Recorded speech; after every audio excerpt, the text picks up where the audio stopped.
अस्सलाम वालेकुम and welcome to रोशन सवेरा। क्या हाल चाल हैं सबके? मैं बिल्कुल ठीक ठाक हूँ। आज हम बात करने जा रहे हैं, मैंने रिसेंटली ये चीज़ें बहुत ज़्यादा बच्चियों में देखना शुरू की हैं कि उनकी स्कैल्प जो है बहुत ज़्यादा ऑयली रहने लग जाती है।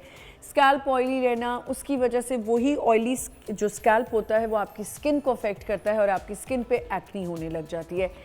एक्नी के साथ साथ और भी बहुत से मसले होते हैं बच्चियों के। क्यों होते हैं, किस वजह से होते हैं, ये ऑयली स्कैल्प क्यों हो रहा है? स्कैल्प जो होता है आपका, वो ये वाला हिस्सा होता है आपकी स्कैल्प के साथ, उसके अंदर ये तो डॉक्टर्स ही आपको बेहतर बता सकते हैं, लेकिन क्योंकि मेरी बेटी को ये चीज़ बहुत ज़्यादा हो रही थी और मैंने बहुत एक नई चीज़ ये डिस्कवर की कि मुझे अजीब सा लगने लगा कि मैं उसको 10-10 दफ़ा शैम्पू कर रही हूँ। मैंने हर किस्म का शैम्पू लेके आ गई, लेकिन जब नहा के निकल रही है ये वाली चीज़ पूरी ऑयली हो रही है। अच्छा, बाल नीचे से ऑयली नहीं हो रहा, ऊपर से ऑयली हो रहा है। अच्छा जी, उसकी वजह से मैंने नोट किया कि उसको यहाँ पे छोटे छोटे दाने निकलने लग गए।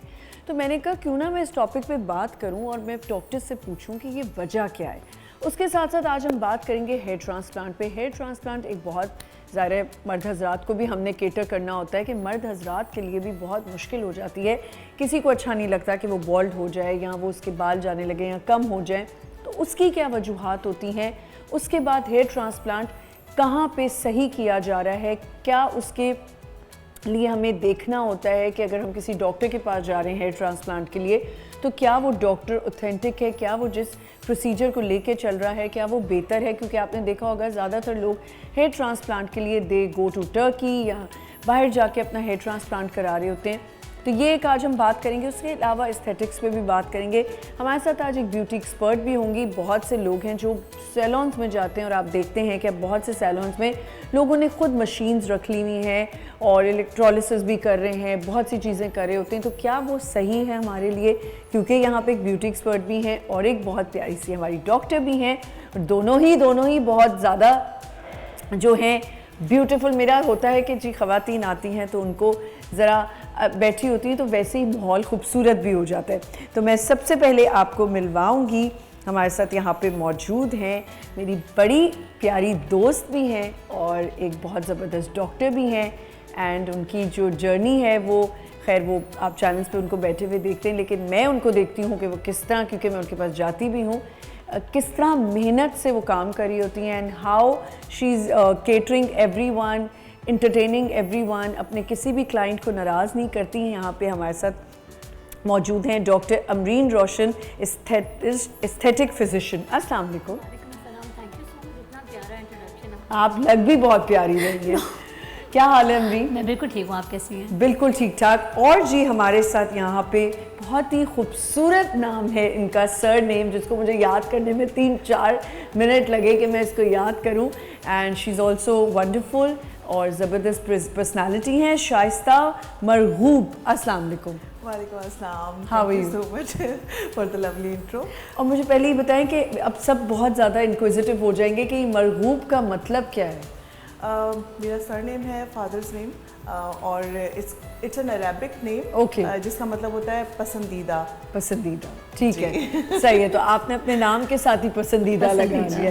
क्या चल रहा है आजकल, आप बताएं, ख़वातीन मुझे बताएं कि क्या चल रहा है। ये जो आपने इंट्रोडक्शन में एक बात बोली ना कि आपकी बेटी के साथ जो मसला है, I tell you one thing, जब हमारे सर में भले छोटी एज में या बड़ी एज, जो भी टीन एजेस में या बड़ी एज में भरपूर बाल होता है ना प्रॉपर, हाँ। तो आपको ऑयल सिक्रेशन ज़्यादा नहीं दिखेंगी। बिल्कुल जब आपका बाल गिरना शुरू होता है, चाहे आप टीनेजर हो या यू 20+ और 30+, जब स्कैल्प हल्का होने लगता है बालों से, वहाँ ऑयली होने लगता है बाल। But Amreen I tell you, उसके तो इतने घने बाल हैं कि फिर भी oily है। मुझे अब ये टेंशन शुरू हो गई कि मैं, क्योंकि मेरी बड़ी बेटी की भी कर्ली बाल थे। You met my elder daughter right? तो जो मेरी बड़ी बेटी है शाइस्ता, उसके बाल इतने माशाल्लाह हेल्दी बाल थे, अभी भी हैं अल्हम्दुलिल्लाह, लेकिन आहिस्ता आहिस्ता जाके खुद ही उसका कर्ल निकलता गया। Like when she was turning 15-16 की होने लगी तो उसका कर्ल जाने लग गया। ये 15 की होने वाली है, लेकिन इसका इतना थिक और हेवी और कर्ली बाल है, मतलब इतना कर्ली है, कर्ली ज़्यादा नहीं है बट वेवी इतना है, बाल बहुत हैं। बट मैं जब देख रही हूँ अमरीन, फॉर नो रीज़न उसको ऑयल बहुत पर कोई ज़्यादा हेयर फॉल है, कोई कंप्लेन है उसकी हेयर फॉल की? कोई हेयर फॉल नहीं, सिर्फ आप इसलिए परेशान हो कि उसका स्कैल्प ऑयली क्यों है? इतना ऑयली है कि आप बिलीव करें कि वो अकड़ रहा है। देखिए उसके एक तो फिर ब्लड टेस्ट कराने पड़ेंगे, फिर मुझे लगता है मुझे हाँ, blood to test find out कि क्या है, और बाकी ब्यूटिशियन बताएंगे। क्योंकि हेयर बहुत ज़्यादा थिक है और इस एज के अंदर बाल जो स्कैल्प है वो क्लीन प्रॉपर नहीं कर पाते बच्चे जब शैम्पू करते हैं। तो जब आप बिल्डअप होना शुरू हो जाता है, एक तो शैम्पू चूज़ करना कि आपको स्कैल्प टाइप के अकॉर्डिंग चूज़ करना है। ज़ाहिर है अगर थिक हेयर है तो आपको थिक हेयर का ही शैम्पू चूज़ करना है, और प्लस स्कैल्प आपका अगर ऑयली है तो आपको अकॉर्डिंग टू दैट आपने क्लेंस, क्योंकि शैम्पू स्कैल्प क्लेंजर्स होते हैं, तो आपको वही शैम्पू चूज़ करना है जो क्लैरिफाइंग हो, प्योरीफाइंग हो, जो स्कैल्प के ऑयल को कंट्रोल कर सके। और थिक हेयर है तो वो खुद से उसकी प्रॉपर क्लेंस नहीं कर पा रही है, अच्छा, जिसकी वजह से मे बी कि बिल्डअप ना हो रहा। मैं आपको बताती हूँ, आप मुझे पता था आपने ये पूछेंगी या कहेंगी कि क्या वो सही से, मैंने उस पर शक किया। मैंने कहा जरनेश you not you know properly आप वॉश नहीं कर रहे हो, आप निकालती नहीं हो, आपको जल्दी होती, बस यहाँ करके निकल आती हो। शी सेड अगर यू ट्राई।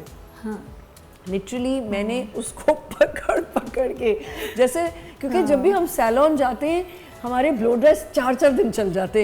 ये एक मुझे आज बात पूछनी है कि ऐसा कौन सा शैम्पू आप लोग यूज करते हैं जो हमारे इतने देर तक, ये बात है कि नहीं है? बिल्कुल हकीकत है। घर पे हम वही शैम्पू करके यार जाते हैं और ब्लो ड्राई कराते हैं, वो एक दिन नहीं टिकता। ना बाल संभालना मैंने देखा है, इट्स अ कॉम्बिनेशन। अगर कोई डॉक्टर उसके बालों की ट्रीटमेंट कर रहा है एंड अ ब्यूटिशियन, बाल संभालने के लिए आपको दोनों की शक्ल देखनी पड़ती है, डॉक्टर की भी और ब्यूटिशियन की। अब मैंने कहा अच्छा चलो मैं धोती हूँ।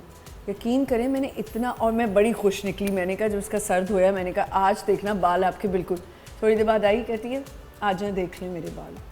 नहीं, अब मुझे वो टेंशन। अब आपने कहा ब्लड टेस्ट ज़रूर तो अगर किसी को बच्चियों में या किसी लड़की को ये ऑयली हो रहा है स्कैल्प, तो फिर उसको ब्लड टेस्ट कराना। ब्लड टेस्ट पूरा वर्कअप होता है। मैं अभी वैसे इसी शो के बाद तो एक पूरा लिख के दे दूँगी प्रिस्क्रिप्शन पर, एक पूरा ब्लड टेस्ट होता है। उसमें हार्मोनल भी चेक करेंगे हम देखेंगे कि क्या आईजी लेवल कैसा है बच्चे का, कि क्या एलर्जी लेवल्स हैं, क्या है, हर चीज़ चेक करनी पड़ेगी, तो पता चलेगा रीज़न एक्सक्लूड आउट हो जाए तो बहुत आसानी हो जाती है। सही। अच्छा मुझे ये बताइए शाइस्ता कि आप ब्यूटी एक्सपर्ट हैं ऑब्वियसली, तो बाल ब्यूसी में आ जाते हैं। आपने कहा कि एक तो शैम्पूज़, ये हम कभी कभी हमें देखिए हमारे यहाँ शॉप्स में भी नहीं बताया जा रहा होता कि आपने कौन सा शैम्पू लेना है, कौन सा आपके बाल, क्योंकि दे आर नॉट एक्सपर्ट्स।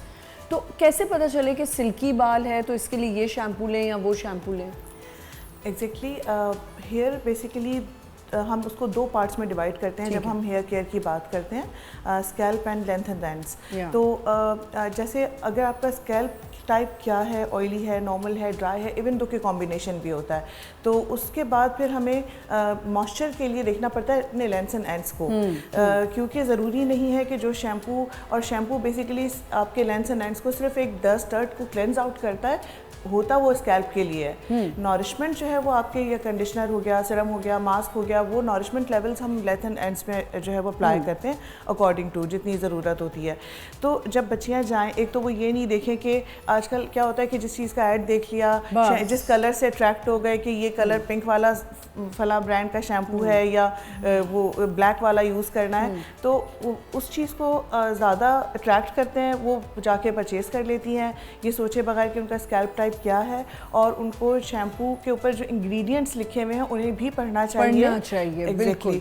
तो जो जैसे कि सैलिसिलिक एसिड हो गया या बेंजोइल हो गया, इससे रिलेटेड बहुत सारे ऐसे शैम्पूज हैं जो कि आपके ऑयल सिक्रेशन को कंट्रोल करते हैं। मुझे किसी ने ये भी बोला कि सल्फेट क्या होता है, सल्फेट फ्री शैम्पू भी करना चाहिए जी।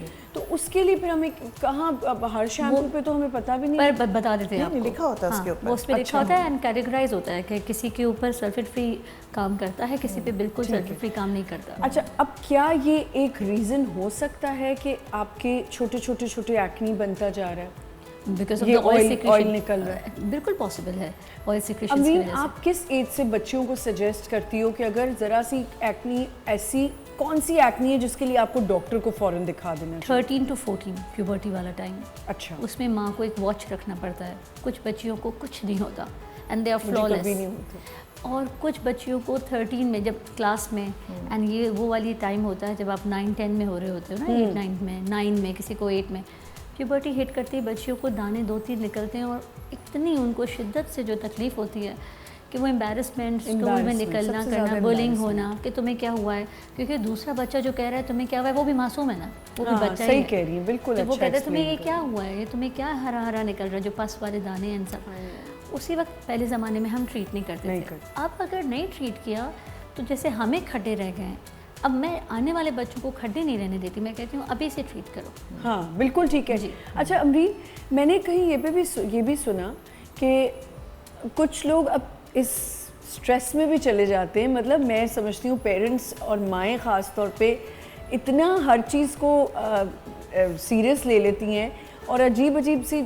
सिली बातें भी कर जाती हैं, क्योंकि माँ है ना, माँ को स्ट्रेस होता है कि अच्छा अब ये बच्ची के साथ क्यों नहीं हो रहा, ये क्यों नहीं हो रहा। मैंने एक मदर को सुना, उन्होंने कहा मेरी बच्ची को दाने क्यों नहीं हो रहे, वो जो प्यूबर्टी के दाने होते हैं, या उसको दाने क्यों नहीं निकल रहे, ये क्या क्यों नहीं हो रहा। अब मैंने उनको एक्सप्लेन किया कि मुझे कभी भी बचपन में कभी यहाँ मेरी जो टीन एज था मुझे दाने नहीं निकले मुंह पे, कभी एक आध हो, वरना वो जो एक्नी पूरी भर जाती है वो मेरी बहन को हो जाती थी, मुझे नहीं होती थी। तो ये क्या हेल्दी है दाने निकलना?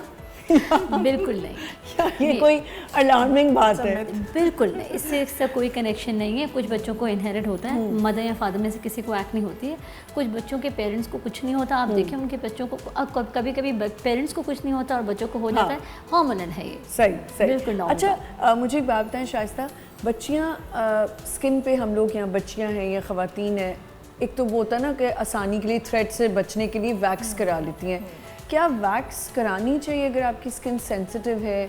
डॉक्टर्स तो कहते हैं कि वैक्स नहीं करना, बाल अंदर से टूटेगा, ये होगा। फेस वैक्स की जहाँ तक बात है तो जहाँ मुझे लगता है कि इनकी एक तो आपको वैक्स का जो चूज़ करना है कि वो कौन सी मैं क्वालिटी कहूँ, वैक्स आप यूज़ कर रहे हैं, वो बहुत ज़्यादा, और हाइजीन का ख्याल यार आप रखना। ये भी देखें ना, कितनी फ्रूट वैक्स आ गई है, ये हो गया, हमें पता ही नहीं क्या हमारे मुंह पे लग रहा है। एग्जैक्टली एक तो हाइजीन, जिसमें वैक्स का अक्सर मैंने देखा है कि डिफरेंट जगहों पे रीयूज़ होता है, दैट्स वेरी बैड और बहुत अनहाइजीनिक है।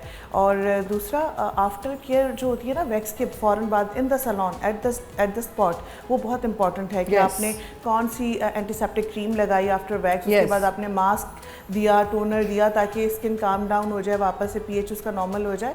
तो ये बहुत ज़्यादा इंपॉर्टेंट होता है। लेकिन अगर मुझे लगता है कि इनग्रोन ज़्यादा हैं और वो सिर्फ वैक्स कराने से उनको ज़्यादा प्रॉब्लम हो सकती है, तो मैं हमेशा हेयर रिमूवल के लिए, लेज़र रिमूवल के लिए रेफ़र करती हूँ। आपने क्या अपने सैलून में कोई लेजर्स या ऐसे कुछ जी, आई यूज़ टू डू दैट, लेकिन कुछ टाइम पहले मैंने ख़त्म कर दिया था, लेकिन मैं करती रही हूँ। मैं ट्रेनिंग भी लिया था और मैं कर आपने भी कमाल बिठाया है, एक ब्यूटिशियन, एक डॉक्टर, एक एस्थेटिशियन, एक ब्यूटिशियन, दोनों आपने यूं कराया कि एक पहाड़ के बीच में ना दो ऐसे लोग बिठाएं, हाँ। ऑपोजिट बातें हम कर सकेंगे बिल्कुल। शायद।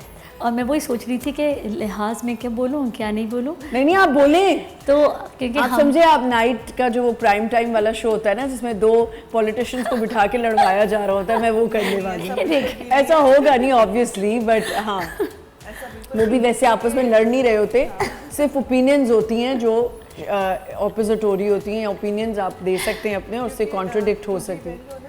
आई नो कि ब्यूटी थेरेपिस्ट जो है ना, उसमें आपका एजुकेटेड होना बहुत ज़रूरी है। आपका सर्टिफाइड एंड एजुकेटेड होना, and you know your boundaries, कि आपने कहाँ तक आप काम कर सकते हैं, एंड देन फिर उसके बाद आपकी बाउंड्री खत्म, and then you should refer a doctor if you can't.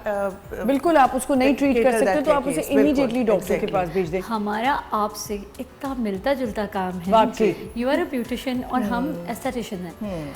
आप जैसे कि बालों को प्रोटीन डाल के, जैसे काफ़ी लोग मुझे मैसेज करते हैं इंस्टाग्राम पे, do you do here protein, celebrities करती हैं मुझे, बड़ी प्यारी सेलिब्रिटीज़, मैं आगे से हंस के लिखती हूँ, you have to go to a good high end salon, क्योंकि ये काम हम हेयर प्रोटीन तो नहीं करते। नहीं, लेकिन आप कितने कैसे ऐसे कुछ शोज हैं कि आपसे बड़ा खुल के लोग पूछ रहे हैं कि ये सेलिब्रिटी कौन क्या करवाता है आपसे आके, ये आप प्लीज शरीफ पढ़ के बैठी, आज मैं भी आपसे पूछूंगी कि आप क्या क्या कर रही हैं, सबको इतना प्यारा बना रही हैं। मैं दूध शरीफ एक छोटा सा ब्रेक लेते हैं। अमरीन रोशन आज बताएंगी कि ये क्या क्या कर रही हैं सेलिब्रिटीज के मुंह पे, और कुछ सेलिब्रिटीज तो बेचारी को आगे बेवकूफ़ भी बनाते हैं कि हम सब करा लेंगे, लेकिन हमारी तस्वीर नहीं आप लगा सकती।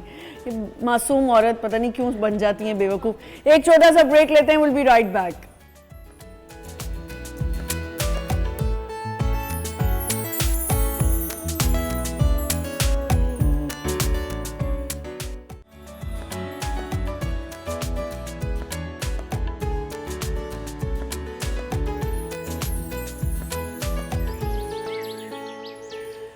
Welcome back once again. बिल्कुल मत भूलिएगा कि जहाँ से मैंने ये शो अभी ब्रेक ली थी, मैं वो बात दोबारा कंटिन्यू करूँगी कि क्यों अमरीन के साथ ऐसा होता है। लेकिन हमें 2 और गेस्ट ने ज्वाइन किया है। जैसे मैंने आपको कहा था कि आज हम हेयर ट्रांसप्लांट पे भी बात करने वाले। बहुत बड़ा मसला है ये मर्द हजरात की ज़िंदगी का कि कोई भी बॉल्ड नहीं होना चाहता, सबको होता है कि हमारे अच्छे बाल हों, but where is the right place to go in Pakistan. और बड़ा मुश्किल हो गया है लोगों के लिए चूज़ करना ऑथेंटिक कौन है, कहाँ जाके अपने बाल दिखाएं, अपना हेयर ट्रांसप्लांट कराएं, क्योंकि बहुत रिस्की भी है। तो हमने सोचा क्यों ना आज हम इस पे बात करें। हम आपको मिलवाएंगे डॉक्टर अब्दुल रसूल, डॉक्टर AR कुरैशी। अस्सलाम वालेकुम। वालेकुम अस्सलाम मैम, कैसी हैं आप? मैं बिल्कुल ठीक हूँ, आप कैसे हैं? Welcome to the show. I am good, thank you so much. अच्छा जी, और हमारी बड़ी प्यारी सी nutritionist and she is also doing aesthetics and she is a doctor and general physician भी हैं। बड़ी प्यारी सी है। मुझे तो पहले ये टेंशन होती है कि जब इनके पास कोई पेशेंट जाता होगा वो पहले सोचता होगा कि डॉक्टर हैं या छोटी सी एक बच्ची हैं, क्या इनसे इलाज करवाएं।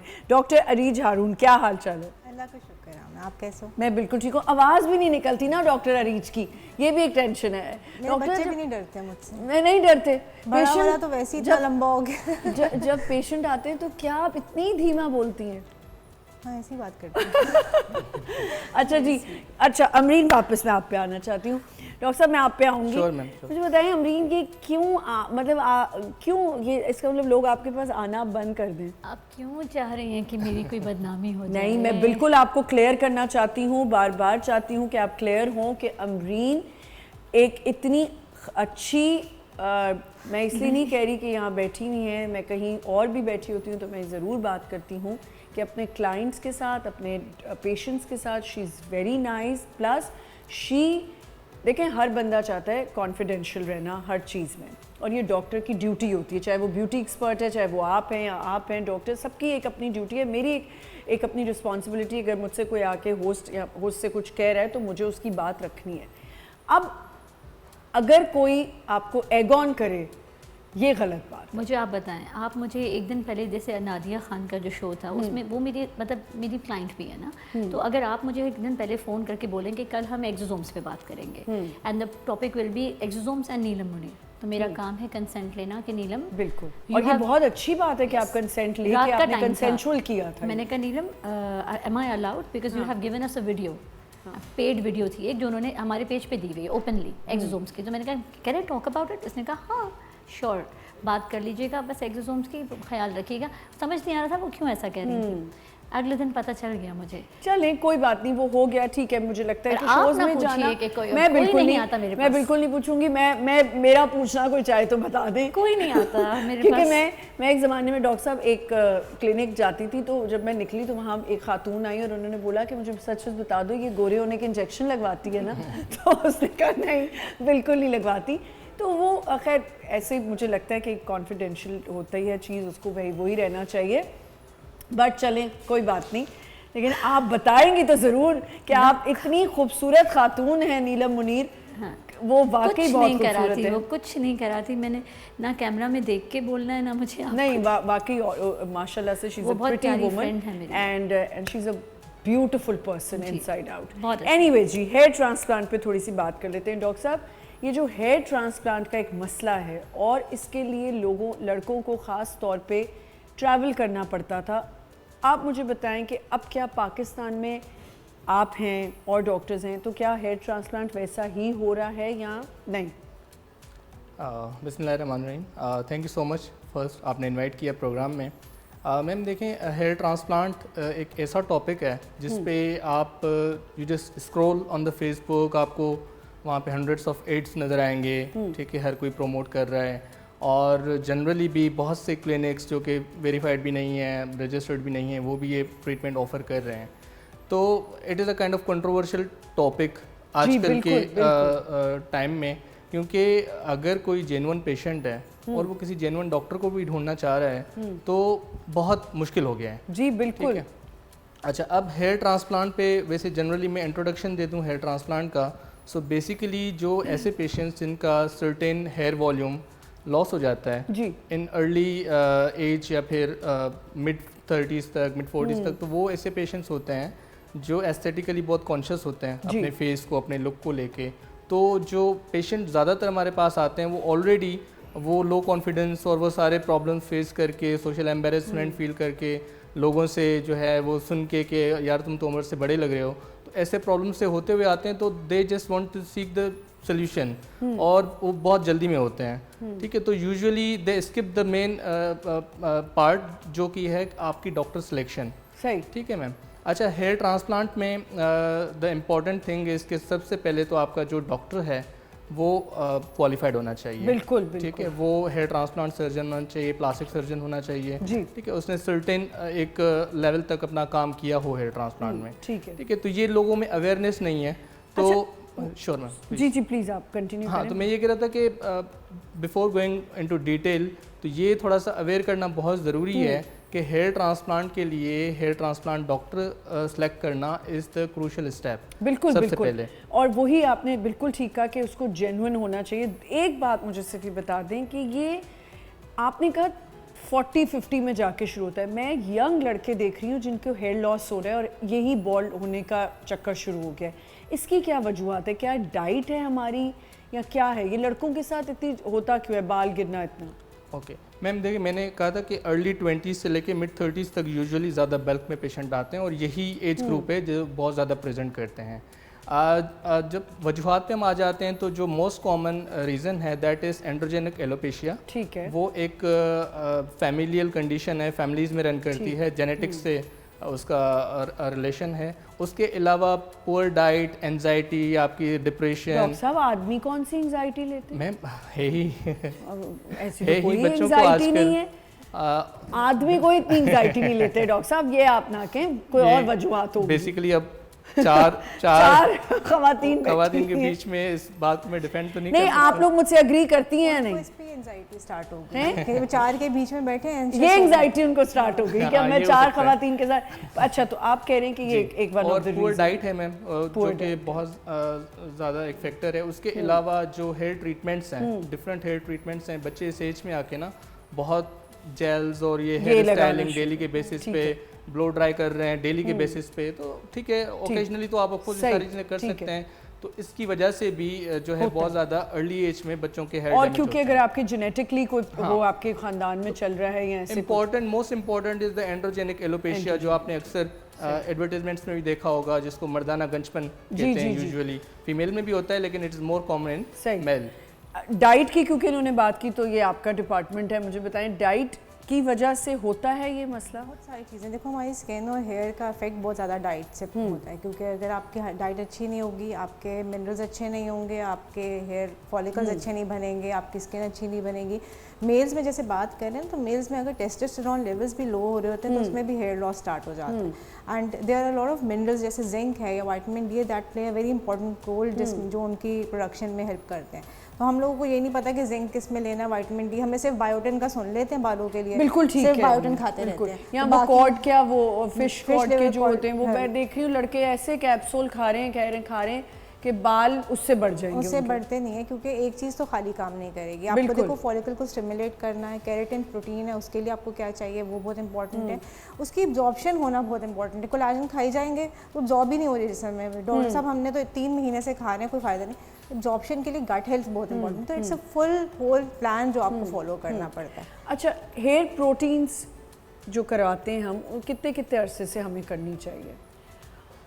सबसे पहले तो हेयर प्रोटीन मैं इसके लिए अग्री नहीं करती। अच्छा, आप बिल्कुल नहीं करती? नहीं, because protein is like protein mask है और वो आपने बालों में अच्छे से एमल्सिफाई कर देना फॉर द नॉरिशमेंट। मेन चीज़ होती है आपकी स्कैल्प हेल्थ।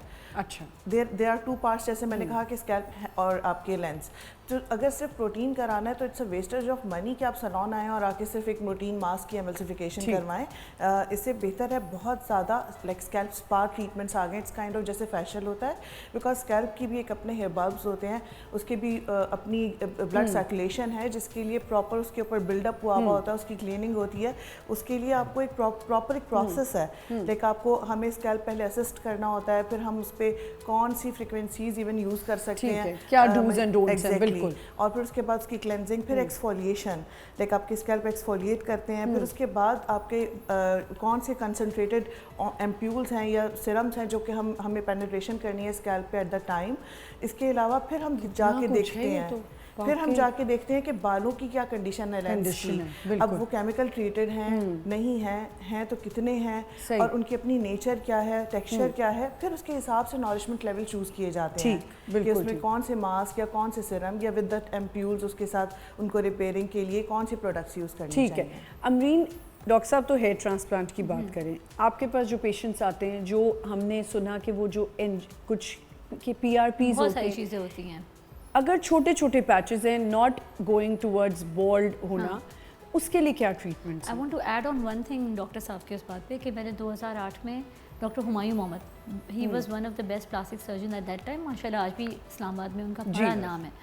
उनके साथ में OT में मेरी ड्यूटी होती थी, तो मैं उनके देखती रहती थी वो हेयर ग्राफ्टिंग जो आप करते हैं 11-11 साल और 11-11 घंटे कंटिन्यू 11-11 घंटे एक प्लास्टिक सर्जन बगैर थके सिर्फ चाय पीते हुए, और पेशेंट तो जैसे आधा नम और आधा सुन होता है जी, वो इतना थका हुआ होता है कि वो नहीं देखता कि पीछे मेरे बालों में कौन लगा हुआ क्या है। एंड डॉक्टर हुमायूं मेरी आई वाज लाइक, मैंने विटनेस किया उनको कि मेरी ड्यूटी होती थी 8 घंटे, मैं 3 घंटे एक्स्ट्रा अपने हस्बैंड को कॉल करके एक्सटेंड कराती थी कि I don't want to leave my boss, कि सर खड़े होकर काम करें। 11-11 घंटे का हेयर ट्रांसप्लांट चलता था, FUT FUE जो भी है। तो मैंने उनके साथ 2 साल असिस्ट कराते कराते शौक हो गया कि मैं भी हेयर ट्रांसप्लांट करूँगी, मैं भी प्लास्टिक सर्जन बनूंगी। उन्होंने मुझे बैठ के समझाया कि बेटा you are a women, no matter लड़का लड़की हर कोई काम कर सकता है, ये इतना टाइम देने वाला काम है कि you will not be able to give time to your family. पर मैंने एक चीज़ सीखी जो मैं ये एज ए नॉलेज बताना I want to acknowledge people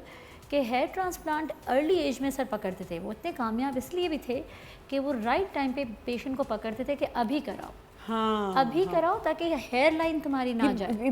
because ये बहुत स्ट्रेसफुल चीज़ है। शादी से पहले लड़कों को शादी से पहले अपना हेयर ट्रांसप्लांट करा लेना चाहिए अगर वो बॉल्ड की अगर कि वो बॉल्ड की तरफ जा रहे हैं और उनका हेयर लाइन रिसीड कर रहा है। ठीक है, ठीक है। जैसे वो हाथ यूं उठाते हैं और दोनों तरफ उनको एक C शेप दिखता है, सिंपल जबान में बोलूँगी, उनको शादी से ही पहले even they are 21 22 hair transplant करें, फिर PRP पे आएंगे हम। ब्रेक पे जाने से पहले मैं एक चीज़ कहना चाहूँगी कि प्लीज़ खुदा के वास्ते ये जो हमारे यहाँ एक नई चीज़ शुरू होगी ना कि ये दवाई बना के खा लोगे तो बाल उग जाएगा, और अगर हम जो है वो किसी का तेल बना हुआ लगा लेंगे, मैंने तो आज तक ऐसे बाल उगते हुए नहीं देखे। तो प्लीज़ ये बेवकूफ़ों वाली हरकतें ना करें। होम्योपैथिक खा लेंगे तो सालों लग जाएंगे बाल आने में। अगर आपको लगता है तो ये डॉक्टर्स हमें बेहतर बता सकते हैं कि कौन सा राइट टाइम है। डॉक्टर बैठे हुए यहाँ पे, वो बताएंगे कि आपने अपना हेयर ट्रांसप्लांट की तरफ चले जाना है। एक छोटा सा ब्रेक लेते हैं, will be right back.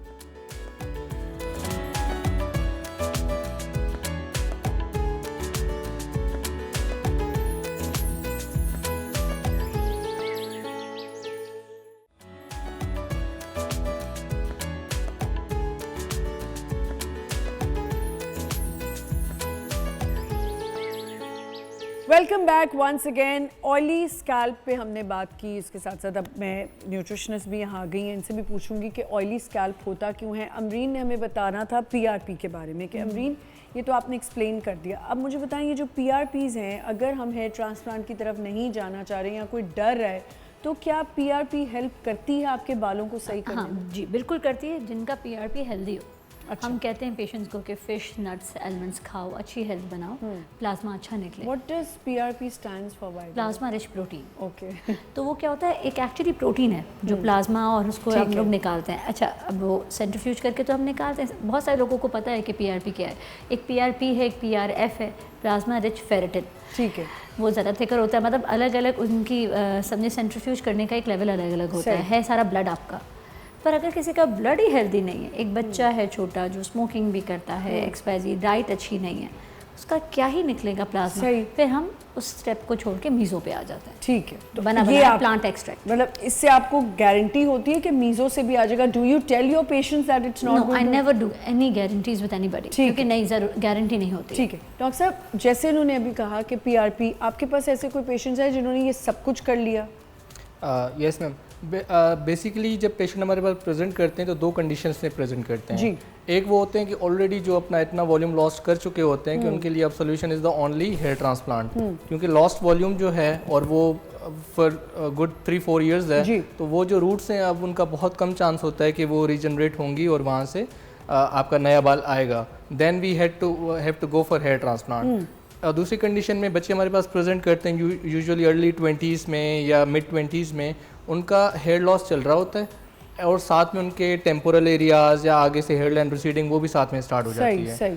So in that phase हम फिर दोनों चीज़ों पे जाते हैं। पहले हम उनके हेयर रेस्क्यू सिस्टम पे जाते हैं कि ये जो एक्टिव हेयर फॉल है इसको हम कंट्रोल करें, और आफ्टर दैट पीरियड 1 मंथ, दो महीने के बाद जब उनका हेयर लॉस जो कि बहुत फ्रीक्वेंट हो रहा था, जब वो रिड्यूस हो जाता है then we can plan hair transplant. तो यूजुअली ये सारी चीज़ें करा के भी बहुत से लोग आ जाते हैं, पीआरपी के सेशंस ले चुके होते हैं। अब पीआरपी से ये होता है कि आपका जो एक्टिव हेयर फॉल है वो तो रुक जाता है, लेकिन जो लॉस्ट वॉल्यूम है उसके आने के बहुत कम चांसेस होते हैं, और वो डिपेंड्स के पेशेंट कितना जल्दी या कितना लेट प्रेजेंट करता है। एक और बात मुझे बता दें कि मैं 1-2 मैंने ऐसे पेशेंट्स देखे, लोग देखे जिन्होंने हेयर ट्रांसप्लांट जाके बाहर से करवाया पर आए नहीं बाल उसके बाद। अच्छा देखिए मैम, हेयर ट्रांसप्लांट में सबसे इम्पॉर्टेंट इसके पेशेंट के फैक्टर्स क्या हैं। ठीक है। अब ऐसा नहीं हो सकता कि ABC 3 पेशेंट मेरे पास आए हैं, तीनों के रिजल्ट्स आउटस्टैंडिंग आए या तीनों के रिजल्ट्स इक्वल आए या तीनों के ख़राब आए।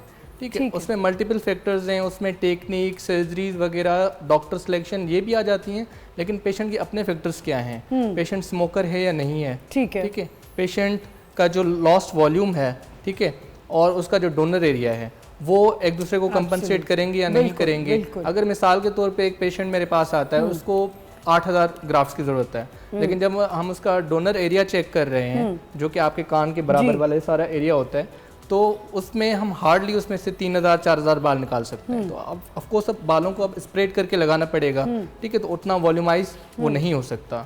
प्लस में इसमें बहुत सी चीज़ें हैं, हेयर ट्रांसप्लांट से पहले की केयर, स्कैल्प की कंडीशन क्या है, ड्यूरिंग हेयर ट्रांसप्लांट जो सारी टेक्निक्स है उसमें जब हम बाल को निकालते हैं, FUE जो मेथड होता है उसमें हम एक्सट्रैक्ट करते हैं एक बाल को निकालने के बाद एज सुन एज पॉसिबल उसको दोबारा से ट्रांसप्लांट करना होता है। तो ये टेक्निकल प्रॉब्लम्स हैं। अगर वो मिसाल के तौर पे काफ़ी देर तक बाल को आपने बाहर रखा, ठीक है, और लगाने में आपने देर की, तो उसमें भी आपका जो उसका लाइफ है बाल की वो डैमेज होगी और अल्टीमेटली नंबर ऑफ ग्राफ्ट्स जो हैं वो कम जनरेट होंगे नॉर्मल से। और ऐसे ही पोस्ट केयर है, हम पेशेंट्स को बहुत ब्रीफली एक्सप्लेन करके फिर ब्रीफली भी समझाते हैं, लिख के भी देते हैं। क्योंकि मैंने ये भी सुना है कि आप जिम भी नहीं कर सकते कुछ अर्से तक। जी, उसमें मैम ये है कि अर्ली आप कोई भी सर्जरी कराते हैं, ठीक है, तो उसमें वैसे भी बिकॉज आपके बॉडी में हीलिंग प्रोसेस स्टार्ट हो जाता है। एज सुन एज आपकी बॉडी में इंजरी होती है तो वहीं पे आपका हीलिंग प्रोसेस भी स्टार्ट हो जाता है। तो स्मोकिंग, वर्कआउट वगैरह सारी चीज़ें for certain period of time हम कहते हैं कि आप इनको थोड़ा सा आगे कर लें, डिले कर लें। स्मोकिंग में भी यही है कि आपकी वेजो कंस्ट्रक्शन होती है, कोई भी ऐसी चीज आप कर रहे हैं, हाँ, कोई अल्कोहल या कोई भी चीज 2 हफ्ते के बाद आप स्टार्ट कर सकते हैं, लेकिन ऐसे नहीं है कि आप अग्रेसिवली आपने जाके वर्कआउट शुरू कर दिया। आप आहिस्ता आहिस्ता से फिर रूटीन में चीज़ें स्टार्ट करते हैं। तो यस, पोस्ट केयर में ये तो चीज़ें आ ही जाती हैं, लेकिन उसके अलावा हम मेडिसिन देते हैं जो उनका लेना दैट इज़ वेरी इंपॉर्टेंट। उसके बाद हम स्लीपिंग पोजीशन पे बहुत पेशेंट्स को समझाते हैं। ठीक है, इसके बिफोर जो हैं वो डूज एंड डोंट्स भी मैं आपसे पूछ लूँगी। फेशियल्स आप लोग कौन कौन से प्रोवाइड कर रहे हैं अपने पास? जो क्योंकि आजकल बहुत ज़्यादा हमने सुना है कि जी लेज़र जो मशीन फेशियल्स हैं वो तो अलग है, ये जो क्लेंजिंग वाले फेशियल्स होते हैं ये बेटर हैं या ये हम मशीन वाले पे चले जाएं? It all depends on skin condition. ठीक है, और क्लाइंट को किस तरह की प्रॉब्लम है स्किन से रिलेटेड और उनकी क्या डिमांड है स्किन की। क्योंकि अगर हमें लगता है कि हमें अपने जो हम ट्रीटमेंट दे रहे हैं एक तो मैनुअली होता है और एक विद द टूल्स होता है, तो उसमें हम डिफरेंट फ्रिक्वेंसीज यूज़ करते हैं डिफरेंट टूल्स की। वहाँ पे भी हमें चूज़ करना पड़ता है कि हमें कौन से प्रॉब्लम को हिट करना है, उसके हिसाब से हम वो टूल या फ्रिक्वेंसी यूज़ कर रहे होते हैं।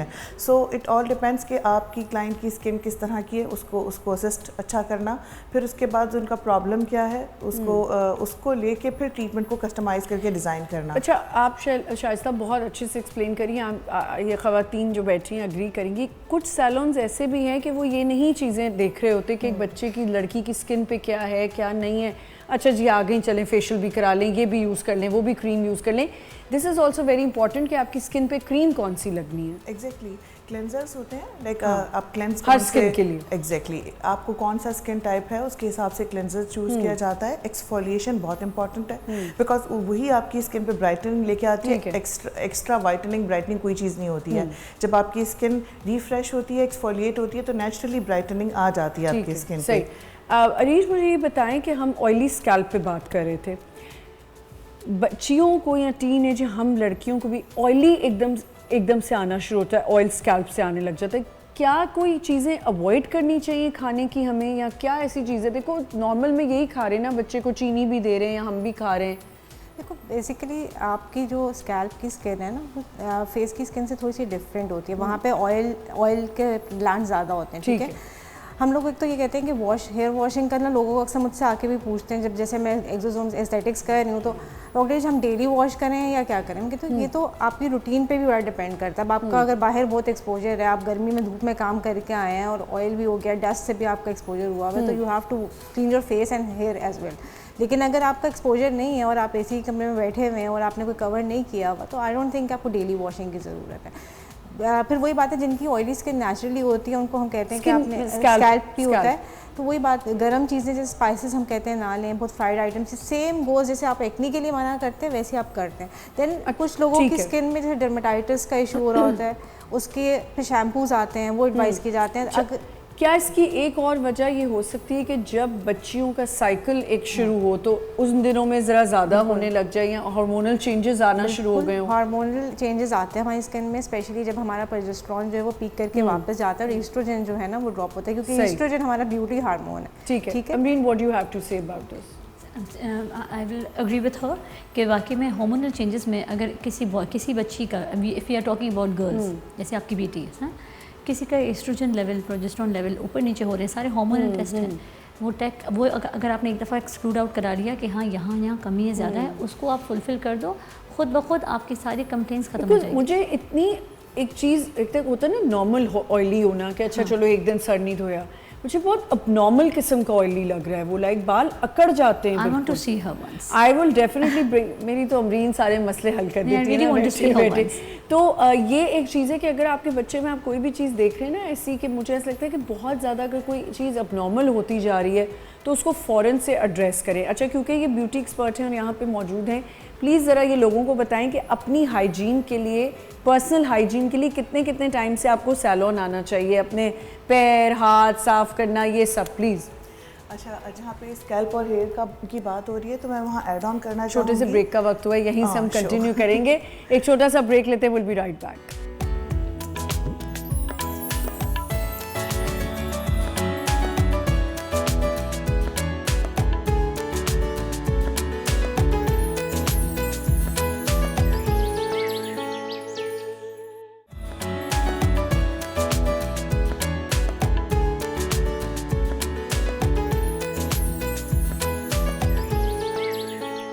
Welcome back once again. जब इतने डॉक्टर और एक्सपर्ट्स बैठे हो ना तो बड़ी वो हो जाती है, हर बंदे की एक नई बात सुनने को मिलती है और हमें इतनी नॉलेज मिलती है कि यार हम तो ये इन चीज़ों को लेते ही नहीं है सीरियस कि हमारे क्या शैम्पूज़ हम यूज़ करें, हम मुंह पे क्या लगा रहे हैं, हम किस जगह जा रहे हैं, क्या चीज़ ख़रीद रहे हैं। ड्रग स्टोर से जाके हम कुछ भी उठा लेते हैं कि अच्छा इस पर ये लिखा हुआ है, ये ख़रीद लेते हैं, ये हमारी स्किन को ऐसे फ्लॉलेस कर देगा, ये कर देगा। केमिकल्स पे क्योंकि बात हो रही है इसीलिए मैंने इसको कनेक्ट कर दिया कि केमिकल्स को सोच समझ के केमिकल्स अपने मुंह पे एग्जैक्टली जब हम स्कैल्प की हेल्थ की बात करते हैं, स्कैल्प ट्रीटमेंट्स की बात करते हैं, तो वहाँ पे बहुत ज़्यादा इंपॉर्टेंट है कि आप हेयर केमिकल ट्रीटमेंट्स कौन से करवा रहे हैं, बिल्कुल ज़रूरत है नहीं है। और बहुत ज़्यादा फोबिया हो गया आजकल लोगों को केराटिन कराने का, स्पेशली जो लोग ब्लू टचअप कराते हैं for the grey hair coverage, उनको कौन से कलर्स को फॉलोअप में रखना चाहिए। और इसमें सबसे ज़्यादा इंपॉर्टेंट चीज़ है आपको स्कैल्प के जो प्रोटेक्शन के प्रोटोकॉल्स हैं वो बहुत ज़्यादा फॉलो करने चाहिए तमाम सैलून्स को, क्योंकि जब आप वो क्लाइंट जो आपके पास हर वीकली आफ्टर 10 और 15 डेज़ के बाद वो द रूट टचअप आ रहा है तो उसका स्कैल्प प्रोटेक्शन बहुत इंपॉर्टेंट होता है। फिर स्कैल्प स्पा ट्रीटमेंट्स जैसे मैंने कहा, अब लोग ना खुद डिसाइड कर लेते हैं कि जी मुझे केराटिन की ज़रूरत है या मुझे रिबॉन्डिंग की ज़रूरत है, और इतना ज़्यादा इस तरफ रुझान हो गया है कि कलर कराना है, बालियाज कराना है, डिफरेंट ट्रीटमेंट्स कराने हैं, लेकिन उनकी जो प्रोटेक्शन है, उनकी रिपेयरिंग है हेयर की और स्कैल्प की प्रोटेक्शन है, उसको लेके बिल्कुल भी हम लोग देखिए अब तो खैर फिर भी इतनी अवेयरनेस है कि हमें पता चल जाता है अगर मैंने लो लाइट्स लिए हैं तो मुझे पर्पल शैम्पू यूज़ करना है, मुझे अपनी हेयर की प्रोटेक्शन कैसे करनी है, पहले तो ये भी नहीं पता होता था ना। मैं आपको एक बात बताऊं, ये भी मेरे ख्याल में 25-30% लोगों को अच्छा? है। क्योंकि इस चीज़ को भी लेके लाइक वो सिर्फ फॉलो कर रहे होते हैं, उन्होंने ऐड देख लिया या किसी ब्लॉग को देख लिया और उसमें सुन लिया कि ये चीज़ इस तरह से करनी है, प्रॉपर जाके ना एक्सपर्ट से कंसल्ट नहीं कराते। हाँ। अब सिर्फ पूछते हैं कि जी हमें केराटिन कराना है या हमें कोई भी ट्रीटमेंट कराना है, इसके चार्जेस बताते हैं। जब वो क्लाइंट स्टेप इन होता है और मैं उसको देखती हूँ, मैं कहती हूँ आपको क्यों कराना है, आपने क्या दिमाग में सोच के ये चीज़ डिसाइड के आए थे आप? की? तो बिल्कुल। फिर उसके बाद मैं उनको असिस्ट करके बताती हूँ आपको इसकी नहीं, आपको इसकी ज़रूरत है। सही। तो ये एक बहुत बड़ा मसला है। यहाँ पे मैं एक और चीज़ आपको कहना चाहूँगी कि हमारी लाइव स्ट्रीमिंग पे भी आप कमेंट्स कर सकते हैं। हमें 1-2 सवाल भी आए हैं, वो भी मैं फ्लोट भी कर दूँगी डॉक्टर्स के सामने। अगर आप कोई मैसेज करना चाहते हैं, अपने कुछ भी क्वेरीज़ हैं पूछना चाहते हैं हमारे यहाँ पे एक्सपर्ट से, डॉक्टर से, तो आप पूछ सकते हैं। हमारी लाइव स्ट्रीमिंग यूट्यूब पे आप मैसेज करें या आप जो भी आपने बात पूछनी है पूछें। डॉक्टर री मुझे ये बताइए, जैसे उन्होंने कहा और मैंने मेंशन किया कि ड्रग स्टोर से हम जाके कुछ भी उठा लेते हैं, इसी तरह हम सप्लीमेंट्स भी ले आते हैं। पढ़ा इससे तो बहुत हेल्दी होने वाले हैं, ये खा लेते हैं। हाँ, सप्लीमेंट्स ऐसे मेरे पास लेकर आते 6 सप्लीमेंट्स होंगे और ओवरलैपिंग हो रही होगी उसमें। एक में विटामिन डी डली हुई है, दूसरे में भी डली हुई है, बी कॉम्प्लेक्स डला हुआ है, दूसरे में भी डला हुआ है, और कुछ पता नहीं। फ्रेंड्स फ्री भी हो रही होती है ना, हर फ्रेंड भी बता देती है ये खाओगे तो तुम्हारे बाल बहुत लंबे होंगे, तुम्हारी स्किन ऐसे हो जाएगी, ग्लो करेगी स्किन आपकी। अच्छा, अब क्योंकि जैसे हमने हार्मोन्स की बात की थी ना, ओवर द काउंटर आपको इस तरह की चीज़ें मिलती हैं जो आपके हार्मोन्स को बूस्ट करती हैं। अब किसी को नहीं पता है कि उसने लेनी है नहीं लेनी, लोग ले आते हैं। जिनसिंग बहुत कॉमन हुई है तो लोग आके उठा के जिनसिंग उठा के ले आते हैं। मेल हार्मोन्स की सप्लीमेंट्स मिल रहे हैं वो लेकर आ जाते हैं। तो आपने सप्लीमेंट्स विदाउट एडवाइस नहीं लेने। दूसरा, डाइट में जैसे हम हार्मोन्स की जब बात करते हैं ना, प्रोजेस्टेरोन है, ईस्ट्रोजन है, मैं कहती हूँ फीमेल्स को थोड़ी सी चीज़ें अपनी डाइट में ऐड कर लें। अगर आप फ्रूट्स बेरीज लेते हैं, जैसे स्ट्रॉबेरीज हमें बहुत आराम से पाकिस्तान में मिल जाती हैं, वो ज़रूर लें। पाइनएप्पल का इंटेक अपना अच्छा रखें। कुछ हर्ब्स आते हैं जैसे पार्सले, वो आपके हार्मोन्स को भी बैलेंस करता है, आपकी वाटर रिटेंशन को कम करता है। तो ये चीज़ें अपनी डाइट में ऐड करो। ये कोई ना तो एक्सपेंसिव चीज़ें हैं। ये क्योंकि मैं एक्सपेंसिव, सॉरी आप कह रही हैं। इसके अंदर मैं एक चीज़ आपसे पूछना चाहूँगी, आजकल ह्यूमन ग्रोथ हार्मोन के बहुत ज़्यादा वो चल रहे हैं, इंजेक्शंस और डिफरेंट लाइक फीमेल्स और मेल हार्मोन्स के अलग अलग वो इंजेक्टेबल हैं कि ताकि वो लॉन्गजेविटी को आपकी और उसको इम्प्रूव कर सकें। उसके बारे में आप भी ज़रा बताइएगा। देखो, ये जो जितने भी हार्मोनल इंजेक्शंस होते हैं ना, ये without advice and without patient selection नहीं लगाए जाते। ये अगर कोई आपको कह रहा है ना कि मशवरा दे रहा है कि लगा लें इससे ये फ़ायदा होगा, तो पहले तो उससे पूछे कि आपको पता है कि बॉडी में जाके सिर्फ एक रोल नहीं होता है एक हार्मोन का। जब आपका एक हार्मोन रिलीज होता है उसके मल्टीपल रोल्स होते हैं। बिल्कुल। तो आपने अगर किसी को ग्रोथ हार्मोन एडवाइस कर दिया, अगर कोई बच्चा है, टीनेजर है, तो उसके ऊपर उसके साइड इफेक्ट्स डिफरेंट होंगे। अगर कोई बड़ा है उसके साइड इफेक्ट्स डिफरेंट होंगे। तो अगर मेल इसी तरीके से, मैंने कहा सप्लीमेंट्स मिल रहे हैं और ठीक है, वो ज़रूरत है तो आप ज़रूर लें। अगर आपने ले लिया विदाउट नीड तो उसकी अपनी कॉम्प्लिकेशंस हैं, तो आपने बिल्कुल कोई चीज़ ऐसे हर चीज़ की जो है उसके साइड इफेक्ट्स हैं। बेसिक, मैं सॉरी चीज़ ऐड करूँगी, जो बेसिक फीमेल्स को मैं एडवाइस करती हूँ ना, 3 से 4 सप्लीमेंट्स। एक तो बी कॉम्प्लेक्स और जिंक आपने ज़रूर लेना है। आफ्टर 35 इवनिंग प्रिमरोज़ का अगर आपको सप्लीमेंट मिल जाता है वो ज़रूर लें। और एक आयरन, क्योंकि हमारे यहाँ iron deficiency anaemia is so common, जिसकी वजह से हेयर फॉल भी बहुत ज़्यादा होता है और स्किन भी बहुत ख़राब हो जाती है। देखिए, ये मैंने अपनी तरफ से डॉक्टर बनने की कोशिश की थी अभी कुछ दिनों पहले, और मैंने कहा चलो मैं जो है सर्बिक्स स्टार्ट कर देती हूँ, वो बड़ी हेल्दी है ये। भाई मैं शो पे सुबह आऊँ, मेरा मुंह इतना मोटा, मुझे लगे मुझे खुद स्वेलिंग फील होने लगी। तो फिर मैंने उसमें जाके उसके बारे में जब डिटेल ली तो मैंने कहा ये तो वाकई आपको स्वेलिंग भी कर देता है, तो मैंने तो फ़ौरन बंद कर दी। तो यही बात है, टाइम बहुत इंपॉर्टेंट है। एग्जैक्टली, कि आपको पता होना चाहिए कि आप क्या खा रहे हैं। आपके पास जब आते हैं पेशेंट्स, ये जो कह रही हैं, खुद आ जाते हैं कि हमें इसी चीज़ की ज़रूरत है, करके दें, तो फिर आप क्या करती हैं? आजकल सबसे latest top of the line चल रहा है Mounjaro injection. Everybody wants to get that done. कि वो हम कहते हैं कि वी आर नॉट इंजेक्टिंग, आप जाकर खुद कर लेंगे। इट्स लाइक इंसुलिन, जैसे इंसुलिन खुद लगाई जाती है, ये मोंजारो भी हफ्ते में एक लगता है। एक बात बताऊं अमरीन, मैंने कुछ अपने इर्द गिर्द खवातीन देखी हैं जिन्होंने मोंजारो क्या लगाया और वो मुंजोदारो बन गई है। अल्लाह माफ़ करे, तौबा अस्तगफार। मुंजोदारो अगर आप चले जाएं, वो पुंडाने खंदरात जो हैं उस तरह की बॉडी हो चुकी है, उस तरह के फेस हो चुके हैं। और मैं अब कुछ मतलब मैंने उनको पहले एक डोज में देखा तो मुझे लगा चलो ये तो इन पे फ़ायदा कर गया, अच्छा लग रहा है। दूसरी डोज में मैंने कहा ओ गॉड ये क्या हो गया। तीसरी पे तो मैंने कहा बस अब ये वही बात है, पुराने खंदरात हो चुके हैं। डॉक्टर साहब ये मुझे बताइए कि ये मोंजारो जो लग रहा है कि ये क्या ये सही है ये होना? मैम देखें उस पर रिसर्च तो अभी तक ये नई चीज़ है, अलग अलग नामों से आ रही है। आपने लिया, मुझे अब इस नाम का नहीं था पता, मुझे एक और नाम का पता है, ओज़ेम्पिक पता ओज़ेम्पिक जो है जी। हाँ तो ये लोग शायद ज़्यादा प्रैक्टिस कर रहे हैं। मैंने उनको उसको नया नाम दे दिया मुंजोदारो, मेरे बस। पास तो रोज ही आते हैं ना, मेरा तो काम ही है, तो मुझे तो कहते हैं कि आप ही लगाएं। अच्छा I have done this, but patient selection होती है। लेकिन यार ओबेसिटी हो तो कुछ भी है। देखें कोई अगर इतनी मोटी है, ठीक है, या कोई इतना मोटा है, हेल्दी, उसका भी तो मन है कभी पतला लगने का। यार अब मुंजो ये तो ना लगे ना कि वो स्केलेटन बन जाए। है ऑनेस्टली स्पीकिंग, ये जिसने भी बनाई है डायबिटीज वालों के लिए बनाई है। बिल्कुल बिल्कुल, ये डायबिटीज के लिए। पर क्या यकीन माने, अगर उसका प्रॉपर एक डोज लिया जाए और एक लिमिटेड हद तक, जहाँ तक डॉक्टर ने कहा है, छुप छुप के खरीद कर घर में ना एक्स्ट्रा लगाएं, क्या कमाल रिजल्ट्स हैं उसके। मैंने ट्रांसफॉर्मेशन देखी है। बिल्कुल ठीक कह रही है, लेकिन मैं क्योंकि ये देख रही हूँ, आपने देखा होगा कोई एक्सट्रीम लेवल पे कुछ एक्सट्रीम पे वो मुंजोदारो, मैंने उसका नाम रख दिया कि ये तो बिल्कुल ही अजीब सी। ये याद रखूंगी मैं इसको, ये याद रखिएगा कि ये मैं भी पेशेंट्स को यही कहती हूँ कि इससे याद रखो कि अगर आपने ओवरडोजेज किया and you look like a skeleton, तो वही होगा। ठीक है डॉक्टर साहब, अगर आपके पास एक पेशेंट आया है कंसल्टेशन के लिए अपनी, तो उसके अब अगर आपने प्लान कर लिया कि जी अब इस इंसान को हेयर ट्रांसप्लांट की ज़रूरत है, उसके डूज एंड डोंट्स क्या हैं बिफोर कमिंग, प्री क्या है उसकी? ठीक, अच्छा यूजुअली हमारी जो कंसल्टेशन होती है वो बहुत डिटेल्ड होती है बिफोर हेयर ट्रांसप्लांट। उसमें जनरल एग्जामिनेशन भी हम कर लेते हैं स्कैल्प का, जिसमें अगर खुदा न ख्वास्ता कुछ है पेशेंट को इशू स्कैल्प का, तो हम यूजुअली उस टाइम पीरियड में उसको रेफ़र आउट भी कर देते हैं।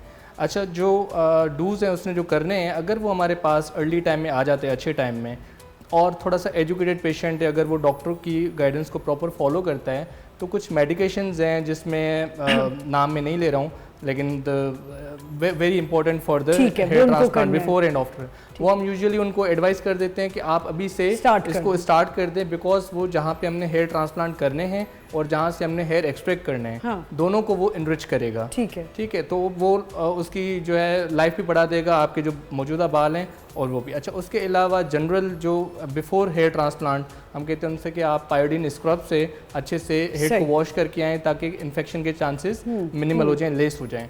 उसके अलावा द इम्पॉर्टेंट डू इज़ के आप एटलीस्ट 2 से 3 दिन ऑफिस से छुट्टी लें जब आप प्लान कर रहे हैं हेयर ट्रांसप्लांट। यूजुअली लोग अगले दिन जाके ऑफिस ज्वाइन कर लेते हैं, और फिर वो जो सारा वर्क इन्वायरमेंट होता है उसमें आप, क्योंकि जो आपका रेसिपिएंट एरिया है जहाँ पे हमने बाल लगाए होते हैं, that is too sensitive at least for first week. तो फर्स्ट वीक आपने उसकी बहुत ख्याल करना होता है, आपने स्क्रैच नहीं करना होता। अब जैसे मिसाल के तौर पे किसी को स्वेटिंग हो रही है, उसने अचानक से यूं स्क्रैच कर दिया, वर्क एनवायरनमेंट में आपको नहीं अंदाजा होता ना, क्योंकि आप काम में इन्वॉल्व होते हैं। तो रेस्ट इज़ वेरी इंपॉर्टेंट, वो हम उनको बताते हैं। प्लस में the very important is temperature का भी कुछ होता है डॉक्टर साहब, कि आप ठंड में रहें और गर्मी ना आए। वो उसके हेयर ग्राफ्ट के सर्वाइवल के लिए होता है, बट उसके लिए सबसे ज़्यादा इंपॉर्टेंट होता है आपकी क्लिनिक का टेम्परेचर मेंटेन होना। जब हम बालों को निकाल रहे हैं बॉडी से और दोबारा से इम्प्लांट कर रहे हैं, सो ये जो मेल प्रैक्टिस है इसमें ये भी बड़ा फैक्टर आ जाता है। क्या 11 आवर्स की सर्जरी होती है? मैम यूजुअली हम जब स्टार्ट करते हैं तो अभी 6 से 7 घंटे में हो जाता है, because it is a team work. ठीक है, एक बंदे का काम नहीं होता, डॉक्टर प्लानिंग करता है, डॉक्टर का कुछ रोल होता है, मार्किंग करता है, सुपरवाइज करता है, फिर हमारी एक ट्रेंड टीम होती है डॉक्टर के पास जो कि लेबर वर्क करती है। लेबर वर्क में ये हो जाता है कि मिसाल के तौर पे बालों को सेपरेट करना है, सिंगल रूटेड बाल सेपरेट करने हैं, 2 रूटेड बाल सेपरेट करने हैं, 3 रूटेड सेपरेट करने हैं, और हर बाल की डिस्ट्रीब्यूशन अलग अलग होती है। आगे फ्रंट में आपने सिंगल रूट लगाने होते हैं, फिर आपने 2 रूट वाले, फिर 3 रूट्स वाले, तो इस तरह से डिस्ट्रीब्यूशन होती है। तो वो लेबर असिस्टेड वर्क है, तो उसमें टीम वर्क होता है। डॉक्टर साहब, क्या ख़वातीन के अंदर भी हेयर ट्रांसप्लांट होता है, मतलब वो ख़वातीन भी करा सकती हैं? यूजुअली एंड्रोजेनिक एलोपेशिया मेल को ज़्यादा अफेक्ट करता है, लेकिन सर्टेन केसेस में फीमेल को भी अफेक्ट करता है, तो उनमें भी यही हेयरलाइन रिसीडिंग होती है फीमेल में यूजुअली, और उनके बालों का जो ओवरऑल वॉल्यूम है उसमें थिनिंग हो जाती है। लेकिन हमारे पास जो हेयर ट्रांसप्लांट के लिए प्रेजेंट करती हैं फीमेल, वो अक्सर वही प्रेजेंट करती हैं जिनकी हेयरलाइन पीछे चली जाती है, बिकॉज उसके आपको फेस के जो फेशियल थर्ड्स हैं, आपको ना फेस 3 हिस्सों में डिवाइडेड होता है, तो आपका फोरहेड बहुत ब्रॉड हो जाता है और आप उससे एजिंग की तरफ ज़्यादा दिखाते हैं। अच्छा, मैंने लड़कों में भी देखा कि हाफ हेड ट्रांसप्लांट भी हो रहा होता है कभी कभी, ऐसा है? I add on one thing, जैसे कि जैसे डॉक्टर साहब ने बताया, इसी तरह ये तो मेल की बात हुई, जहाँ बात आती है फीमेल की हेयर ट्रांसप्लांट की तरफ जो जाना चाहते होते हैं और जो ट्रांसजेंडर्स हैं, इन दोनों के पास प्रॉब्लम क्या है कि वो गंजे है होकर नहीं रह सकते 6 महीने। लड़का तो 6 महीने वेट कर लेता है अपने बालों का, अब ये क्या करें? इनके लिए क्या लेटेस्ट तरीका है? Bio fibre hair transplant. You go inside the room, you get your hair transplant done, you come out with hair. This is happening in Dubai.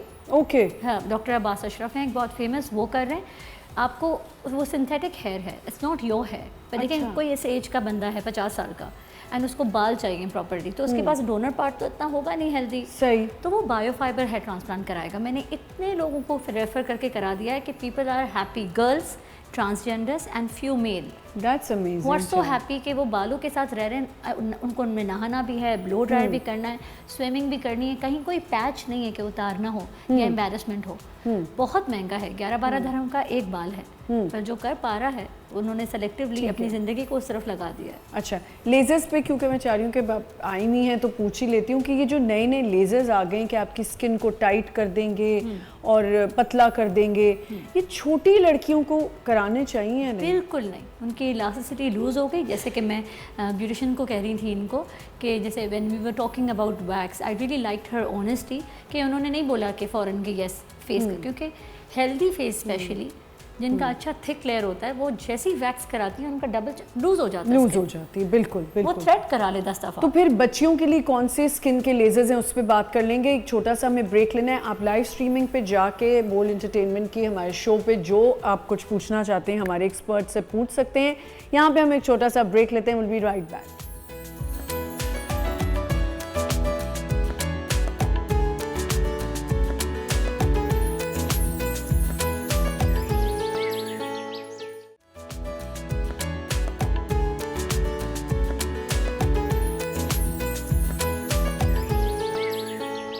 Welcome back once again. Oily scalp, hair transplant, oily skin और आपके मुंह की acne या आपने aesthetics कराने, उन सब पे हम बात कर रहे हैं आज, क्योंकि आज हमने पूरा स्किन पे रखा हुआ है शो।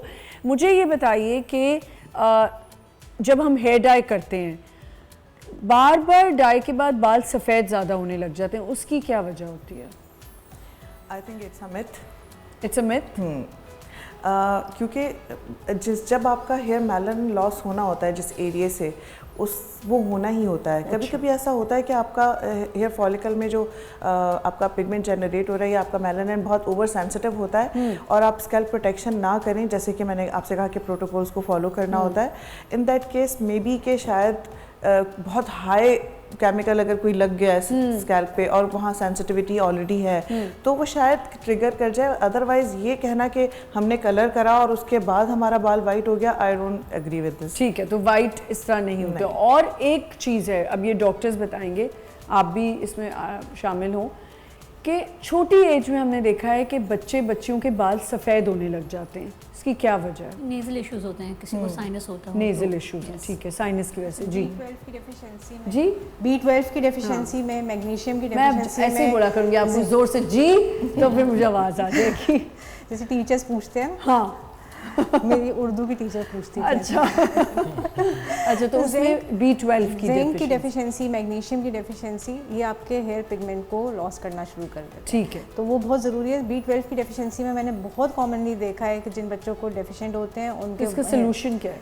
मीट का इंटेक अच्छा करें अपना, अगर कोई रेड मीट नहीं खाता, क्योंकि B12 जो है ना नेचुरली सिर्फ आपकी डेयरी एंड मीट में मिलेगी। अगर कोई कहता है किसी सब्जी से मिल रही है तो उसको कहें कि आप पहले पढ़ के आएँ, क्योंकि B12 is the only vitamin जो आपको सिर्फ डेयरी से या मीट के इंटेक से मिलेगी। ठीक है, तो सी फूड खाएँ, गोश्त खाएँ, दूध दही लें, अंडे खाएँ। अगर ये बच्चे ये नहीं खा रहे तो फिर सप्लीमेंट देना शुरू कर दें। अच्छा, मुझे एक बड़ी अच्छी चीज़ उस दिन किसी ने बताई, उन्होंने कहा अगर आप बहुत अंडे नहीं खा सकते लेकिन एक अंडा ज़रूर पूरे दिन में खुद भी खाएं, बच्चों को भी दें, कि एक अंडा चाहे किसी भी फॉर्म में हो, वो ऑमलेट है, बॉइल्ड एग है या स्क्रैम्बल है, जो भी है उसको ज़रूर खाएं। बिकॉज आपको होता है एक ऐसा होल मील ना, उसके योग के अंदर विटामिन डी मिल रही है, आपको जिंक मिल रही है, मिनरल्स मिल रहे हैं, वाइट जो है वो प्योर प्रोटीन है। और एग की प्रोटीन ऐसी है कि अगर किसी को एग से एलर्जी नहीं है तो it's a pure form of protein, वो आपकी बॉडी में इन्फ्लेमेशन नहीं करेगी। इसीलिए जब आप डाइट पे जाते हैं, जिम कर रहे होते हैं, जो वर्कआउट करते हैं उनको कहते हैं एग वाइट्स आप लेना शुरू करते हैं, तो वो प्रोटीन आपको इन्फ्लेमेशन नहीं करेगी। बाकी जो रेड मीट आप खाएंगे वो आपकी बॉडी में जाके कोलेस्ट्रॉल लेवल्स भी आपके डीरेंज करेगी, ट्राइग्लिसराइड्स बढ़ाएगी, एग की प्रोटीन ये नहीं करेगी। बिल्कुल बिल्कुल ठीक जी।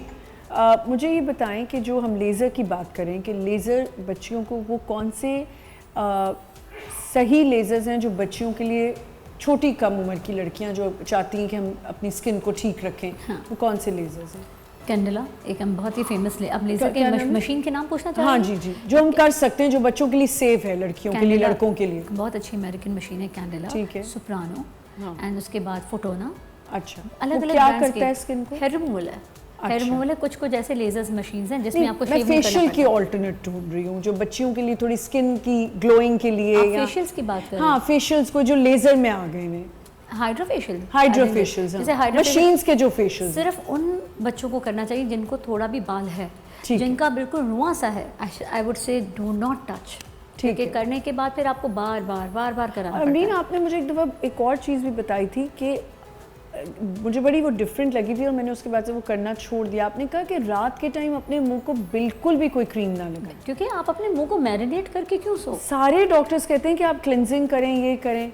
मुंह जो लगाना है आप लगाएं, इशा के टाइम पे लगा लें, एंड आप सोने अच्छा, से आप पहले सोने उतार से दें। पहले। क्योंकि रात को फेस को मैरिनेट करके आप इमेजिन करें, गोश्त को मैरिनेट करके रख देंगे तो फूलेगा ना। वाकई ये बिल्कुल सही है। मैं हमेशा पेशेंट्स कहती हूँ क्लिनजिंग करें, ठंडे पानी से मुंह धोएं हाँ। और फिर सोएं रात को। तो उसको ब्रीथ करने दें अपनी इतनी skin को। सारी चीज़ें ना, कोई कहता है रात को मुंह धो के नहीं सोना चाहिए, मुंह को ऐसे ही आप छोड़ दें, बस अजीब अजीब सी चीज़ें होती हैं।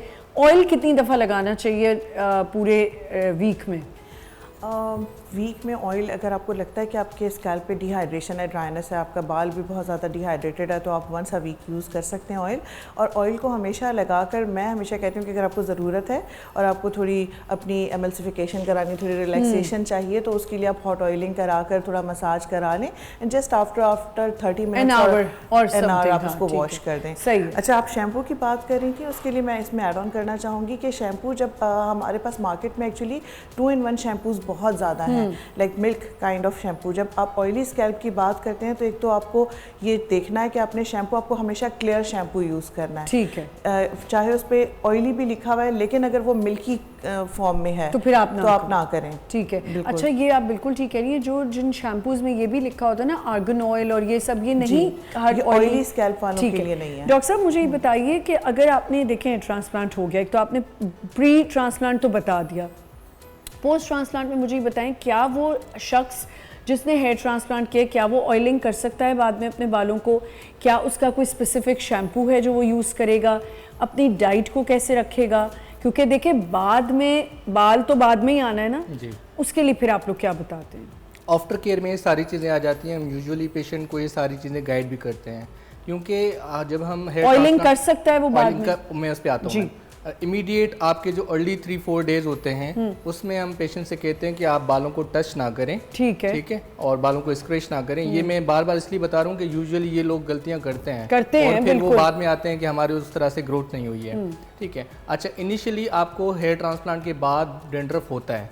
अच्छा, ठीक है, डेंड्रफ होता है क्योंकि वो सारा जो एरिया है वहाँ पे जब हम स्लिट्स बना रहे हैं तो जो सबेशियस ग्लैंड्स हैं जो कि ऑयल प्रोड्यूस करते हैं वो भी डैमेज होते हैं। तो for certain period of time आपको डेंड्रफ भी होगा, आपको इचीनेस भी होगी, आपका स्कैल्प ड्राई भी होगा। तो ये सारी चीज़ें होती हैं। उसके लिए हम पेशेंट्स को नॉर्मसलिन की एक छोटी सी बॉटल देते हैं आफ्टर हेयर ट्रांसप्लांट कि वो उसको मॉइस्चन करते रहें। और बाकी जो हमारा 10 डे पे हेड वॉश होता है जो कि हम पेशेंट को बुला के अपने क्लिनिक में करते हैं, उसमें हम जब प्रॉपरली स्कैल्प को वॉश कर लेते हैं तो उसके बाद वो अपनी नॉर्मल शैम्पू भी इस्तेमाल कर सकते हैं। लेकिन इनिशियली हम कोशिश करते हैं कि जो कम केमिकल्स वाले शैम्पू हैं, जैसे बच्चों के आते हैं, जॉनसन्स के बेबी शैम्पू हैं, मदर केयर के, तो वो हम इस्तेमाल करवाते हैं ताकि, क्योंकि उस पर आपका जो बाल है उसमें अभी इतनी एनर्जी नहीं है कि वो टॉक्सिक केमिकल्स को बर्दाश्त कर सके।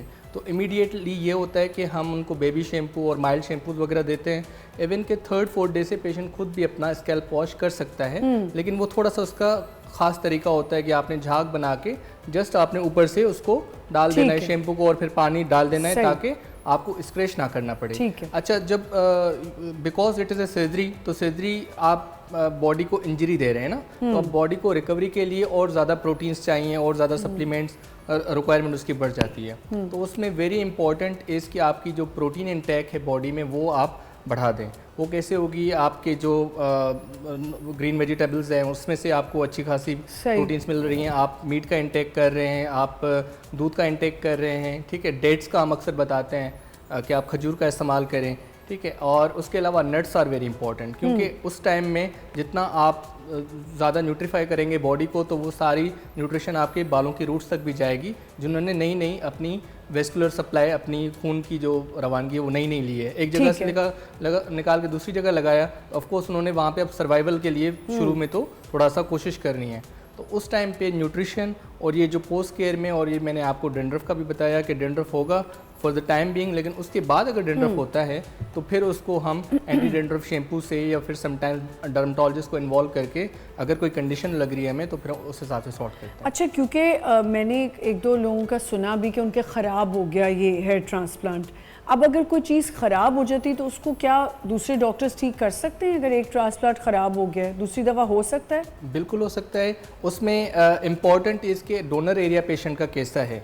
अगर तो जो प्राइमरी डॉक्टर है या टेक्नीशियन है जिसने भी हेयर ट्रांसप्लांट किया है, उसने अगर वहाँ पे कुछ वॉल्यूम बालों का जो कि अच्छे बाल होते हैं, एक तो होते हैं मिनिचराइज्ड बाल जो कि किसी काम के नहीं होते हैं, उसको ट्रांसप्लांट करने का फ़ायदा कोई नहीं होता, तो हम सिलेक्टिव बाल निकालते हैं इसलिए FUE में। तो अगर उसने कुछ अच्छा वॉल्यूम पीछे छोड़ा है कि हम एक और session FUE method, follicle unit extraction, एक एक बाल को निकाल के जो करते हैं, उसके लिए उसने वॉल्यूम छोड़ा है तो we can go for another hair transplant session, लेकिन हम उसको एटलीस्ट 3 to 6 मंथ्स देते हैं ताकि वो प्रॉपर एक दफ़ा वाली इंजरी हील हो जाए। उसके बाद then we can redo the hair transplant. उसके जो भी इश्यूज़ हैं वो सारे डिस्कस करके पेशेंट से उसका जितना वॉल्यूम है, अदरवाइज अगर डोनर एरिया में उतने ज़्यादा बाल नहीं हैं तो बॉडी के कुछ स्पेसिफिक बाल भी हम इस्तेमाल कर सकते हैं। अमरीन, आपके पास एक जो मशीन जो मैंने भी आके उस पर अपना स्कैन कराया था, सारा देखा था, क्या वो हेल्पफुल है? क्या उसके रिजल्ट्स क्या आ रहे हैं? लोगों का क्या रिस्पॉन्स है? सिंपल एक AI मशीन है, आर्टिफिशियल इंटेलिजेंस, बड़ी मज़े की मशीन निकाली है। आई नो, उसमें सब पता चल, उसमें बस सिर्फ इतना हमें हेल्प हो जाता है कि हर कोई अपने आप से, हमने किसी को फोर्स करते कि आप जाके स्कैन करो, शौक से लोग आते हैं कि हमें स्कैनिंग करनी है। जितना भी ब्लैक हेड नोज पे पड़ा हुआ है वो स्कैन हो जाता है, जितना भी ओपन पोर है वहाँ मार्किंग आ जाती है, जहाँ रिंकल आना शुरू है वहाँ ग्रीन लाइंस। तो आप कभी आके कराओ, आपको बड़ा मजा आएगा, और वो उसका QR रिपोर्ट अपने मोबाइल में रखो। Next time you get a facial from any place, अच्छा सा क्लिनजिंग करके या घर में खुद भी, you come back in a week time like people are doing, and आप बैठकर उसको स्कैन करो, वो नोज के सारे पोर्स गायब दिखाएगा ना, तो बंदा चौंक जाता है कि ये वाकई में सही दिखा रहा है। बिल्कुल ठीक कह रही है। अच्छा, एक चीज़ ये मैंने देखा है कि पिगमेंटेशन लोगों को बहुत जल्दी होने लगती है, छाइयाँ पड़ने लग जाती हैं, उनकी भी मशीन्स आ गई हैं। अब अगर छोटे लड़कियों को छाइयाँ पड़ रही हैं तो क्या वो मशीन्स यूज़ करें? बिल्कुल नहीं, क्योंकि उस पिगमेंटेशन पे आप अपनी दुकान बंद कर लें। नहीं, मैं सच बता रही हूँ आपको, अगर कोई बच्ची ने अच्छी डॉक्टर है, यही तो कह रही हूँ, वैसे ही माशाल्लाह से अच्छे होने पे इनके साथ इतना हो रहा है सब कुछ। मैं आपको सच बता रही हूँ कि अगर एक छोटी बच्ची ने मेच्योर एज में अगर अपना लेज़र शुरू कर दिया पिगमेंटेशन के लिए ना, बहुत लेजर्स आ गए, वो उसको हाइपर पिगमेंटेशन पे ले जाएगा। अच्छा, पोस्ट हाइपर पिगमेंटेशन पे, और वो नहीं जाएगा फिर। चलिए, वो सवाल तो मेरा वहीं रह गया, ये क्यों आपको आके सब कह देते हैं कि जी हमारी तस्वीर ना लगाएगा, हमारा कुछ ना पोस्ट कीजिएगा? मैं आपको बता रही हूँ, वो कहते हैं जैसे जैसे कुछ सेलिब्रिटीज़ को जैसे मैं रिस्पेक्ट में नहीं चार्ज करूँ, सपोज, हाँ, मेरा ये खुद का दिल है। ये तो गलत बात है ना, अब आप दूसरे शोज को इतना वायरल कराती हैं तो मेरे शो को आप वायरल नहीं करें। मेरा खुद का दिल होता है किसी सेलिब्रिटी को देख के, हम भी इंसान है ना, खुश हो जाती हूँ कि ओ माय गॉड, इनको मैंने आज तक टीवी पे देखा है और ये मेरे सामने खड़ी है, यहाँ खड़ा है, ठीक है। अब वो पे करने के लिए तैयार होते हैं, वो कहते हैं डॉक्टर साहब आप गरीब का डॉक्टर, गरीब सा डॉक्टर, लिटरली आपका इतना सा अमाउंट हम पे कर देंगे, डोंट टेक आवर पिक्चर। तो वो उनका पूरा हक है, चलिए फिर ठीक है, फिर सही है। दे पे मी कंप्लीटली, वो मुझे पे करके काउंटर पे कंसल्टेशन फीस पे करके नॉर्मल इंसान की तरह आते हैं। अब मैं भी आपसे पूछूंगी वो सेलिब्रिटी कौन है, मैं आपसे पूछ के रहूंगी। आई विश काश कि मैं बन कर रही हूँ बता। अमरीन ऑल्सो नोज कि मैं कभी भी नहीं पूछने वाली, ये सिर्फ एक मजाक है, मैं अमरीन को तंग करती मैं बड़ी खुश हूँ कि मेरे इस छोटे से क्लिनिक में करा के चले जाते हैं। बिल्कुल बिल्कुल सही। और ये देखिए, ये एक बात है कि वाकई हमें लेजर्स जो हैं समझ नहीं आते। मैंने छोटी छोटी बच्चियों को देखा है बोटॉक्स की तरफ भी बहुत चली गई हैं कि हमें बोटॉक्स कर दें, फिलर्स कर दें। रेटिनॉल्स इतने कॉमनली यूज रेटिनॉल्स बिल्कुल इतने ज़्यादा कॉमनली, पता नहीं, मुझे आके बता रही होती हैं कि आपको पता है ये सीरम भी आया हुआ है, ये भी आया हुआ है। डाइट की भी इसी तरीके से है, डॉक्टर जी जेब में टेबलेट्स आ गई हैं, ये सप्लीमेंट्स आ गए भाई, तो आपकी रिक्वायरमेंट नहीं है। स्पेशली मैं कहती हूँ अगर कोई चाहे वो किसी भी एज में हो, if that lady is unmarried, आपने कोई एक्सपेरिमेंट्स नहीं करने। बिल्कुल। तो पता है इतनी ज़्यादा एक्सपोज हो गई है ना, उनको हर चीज़ को एक्सपोज हो गई, एक्सपोजर इतना मिल गया है कि वो ना कहती नहीं ये चीज़ करनी है, डाई हैं तो डाई के पीछे पड़ गई, स्ट्रीक्स हैं तो स्ट्रीक्स के पीछे पड़ गई। इसी तरह जैसे भी आपने हाइड्रा फेशियल का जिक्र किया था, तो हाइड्रा फेशियल में बहुत ज़्यादा लोग बस हाइड्रा कराना है, they don't know about hydra. Hydra machine क्या है, उसका मैकेनिज्म क्या है, बस उसमें वो 12 टूल्स हैं या कितने टूल्स हैं वो ज़रूर काउंटिंग करनी है, और वो सारे के सारे होने चाहिए। बिल्कुल। अब वो अब पता है मैं तो कोई चीज़ मुझे कोई नहीं पता चले कि ये लेज़र आया, जैसे प्रोफाइलो आया है, ये चीज़ें आई हैं, मैं पूरा पढ़ती हूँ गूगल पे बैठ के उसके बारे में। वैसे तो गूगल आपको बस मौत के करीब ही लेके चला जाता है, लेकिन इन्फॉर्मेशन मिल जाती है आपको। गूगल डॉक्टर गूगल से पूछ लेती हूँ मैं कि ये मुझे कराना चाहिए नहीं, मेरा फ़ायदा भी बहुत जगह हो जाता है। बल्कि गूगल तो अपग्रेड भी हो गया, अगर आप लोगों ने नोट किया हो, अब वो दूसरे तरीके से पूरी डिस्क्रिप्शंस देते हैं, उसके प्रोज कॉन्स हर चीज़ नीचे लिखी हुई आती है। आपने यूज़ किया नहीं जी? हाँ जी, तो ये डॉक्टर गूगल को ज़रूर पूछ लिया करें डॉक्टर पे जाने से पहले। एक छोटा सा break, will be right back.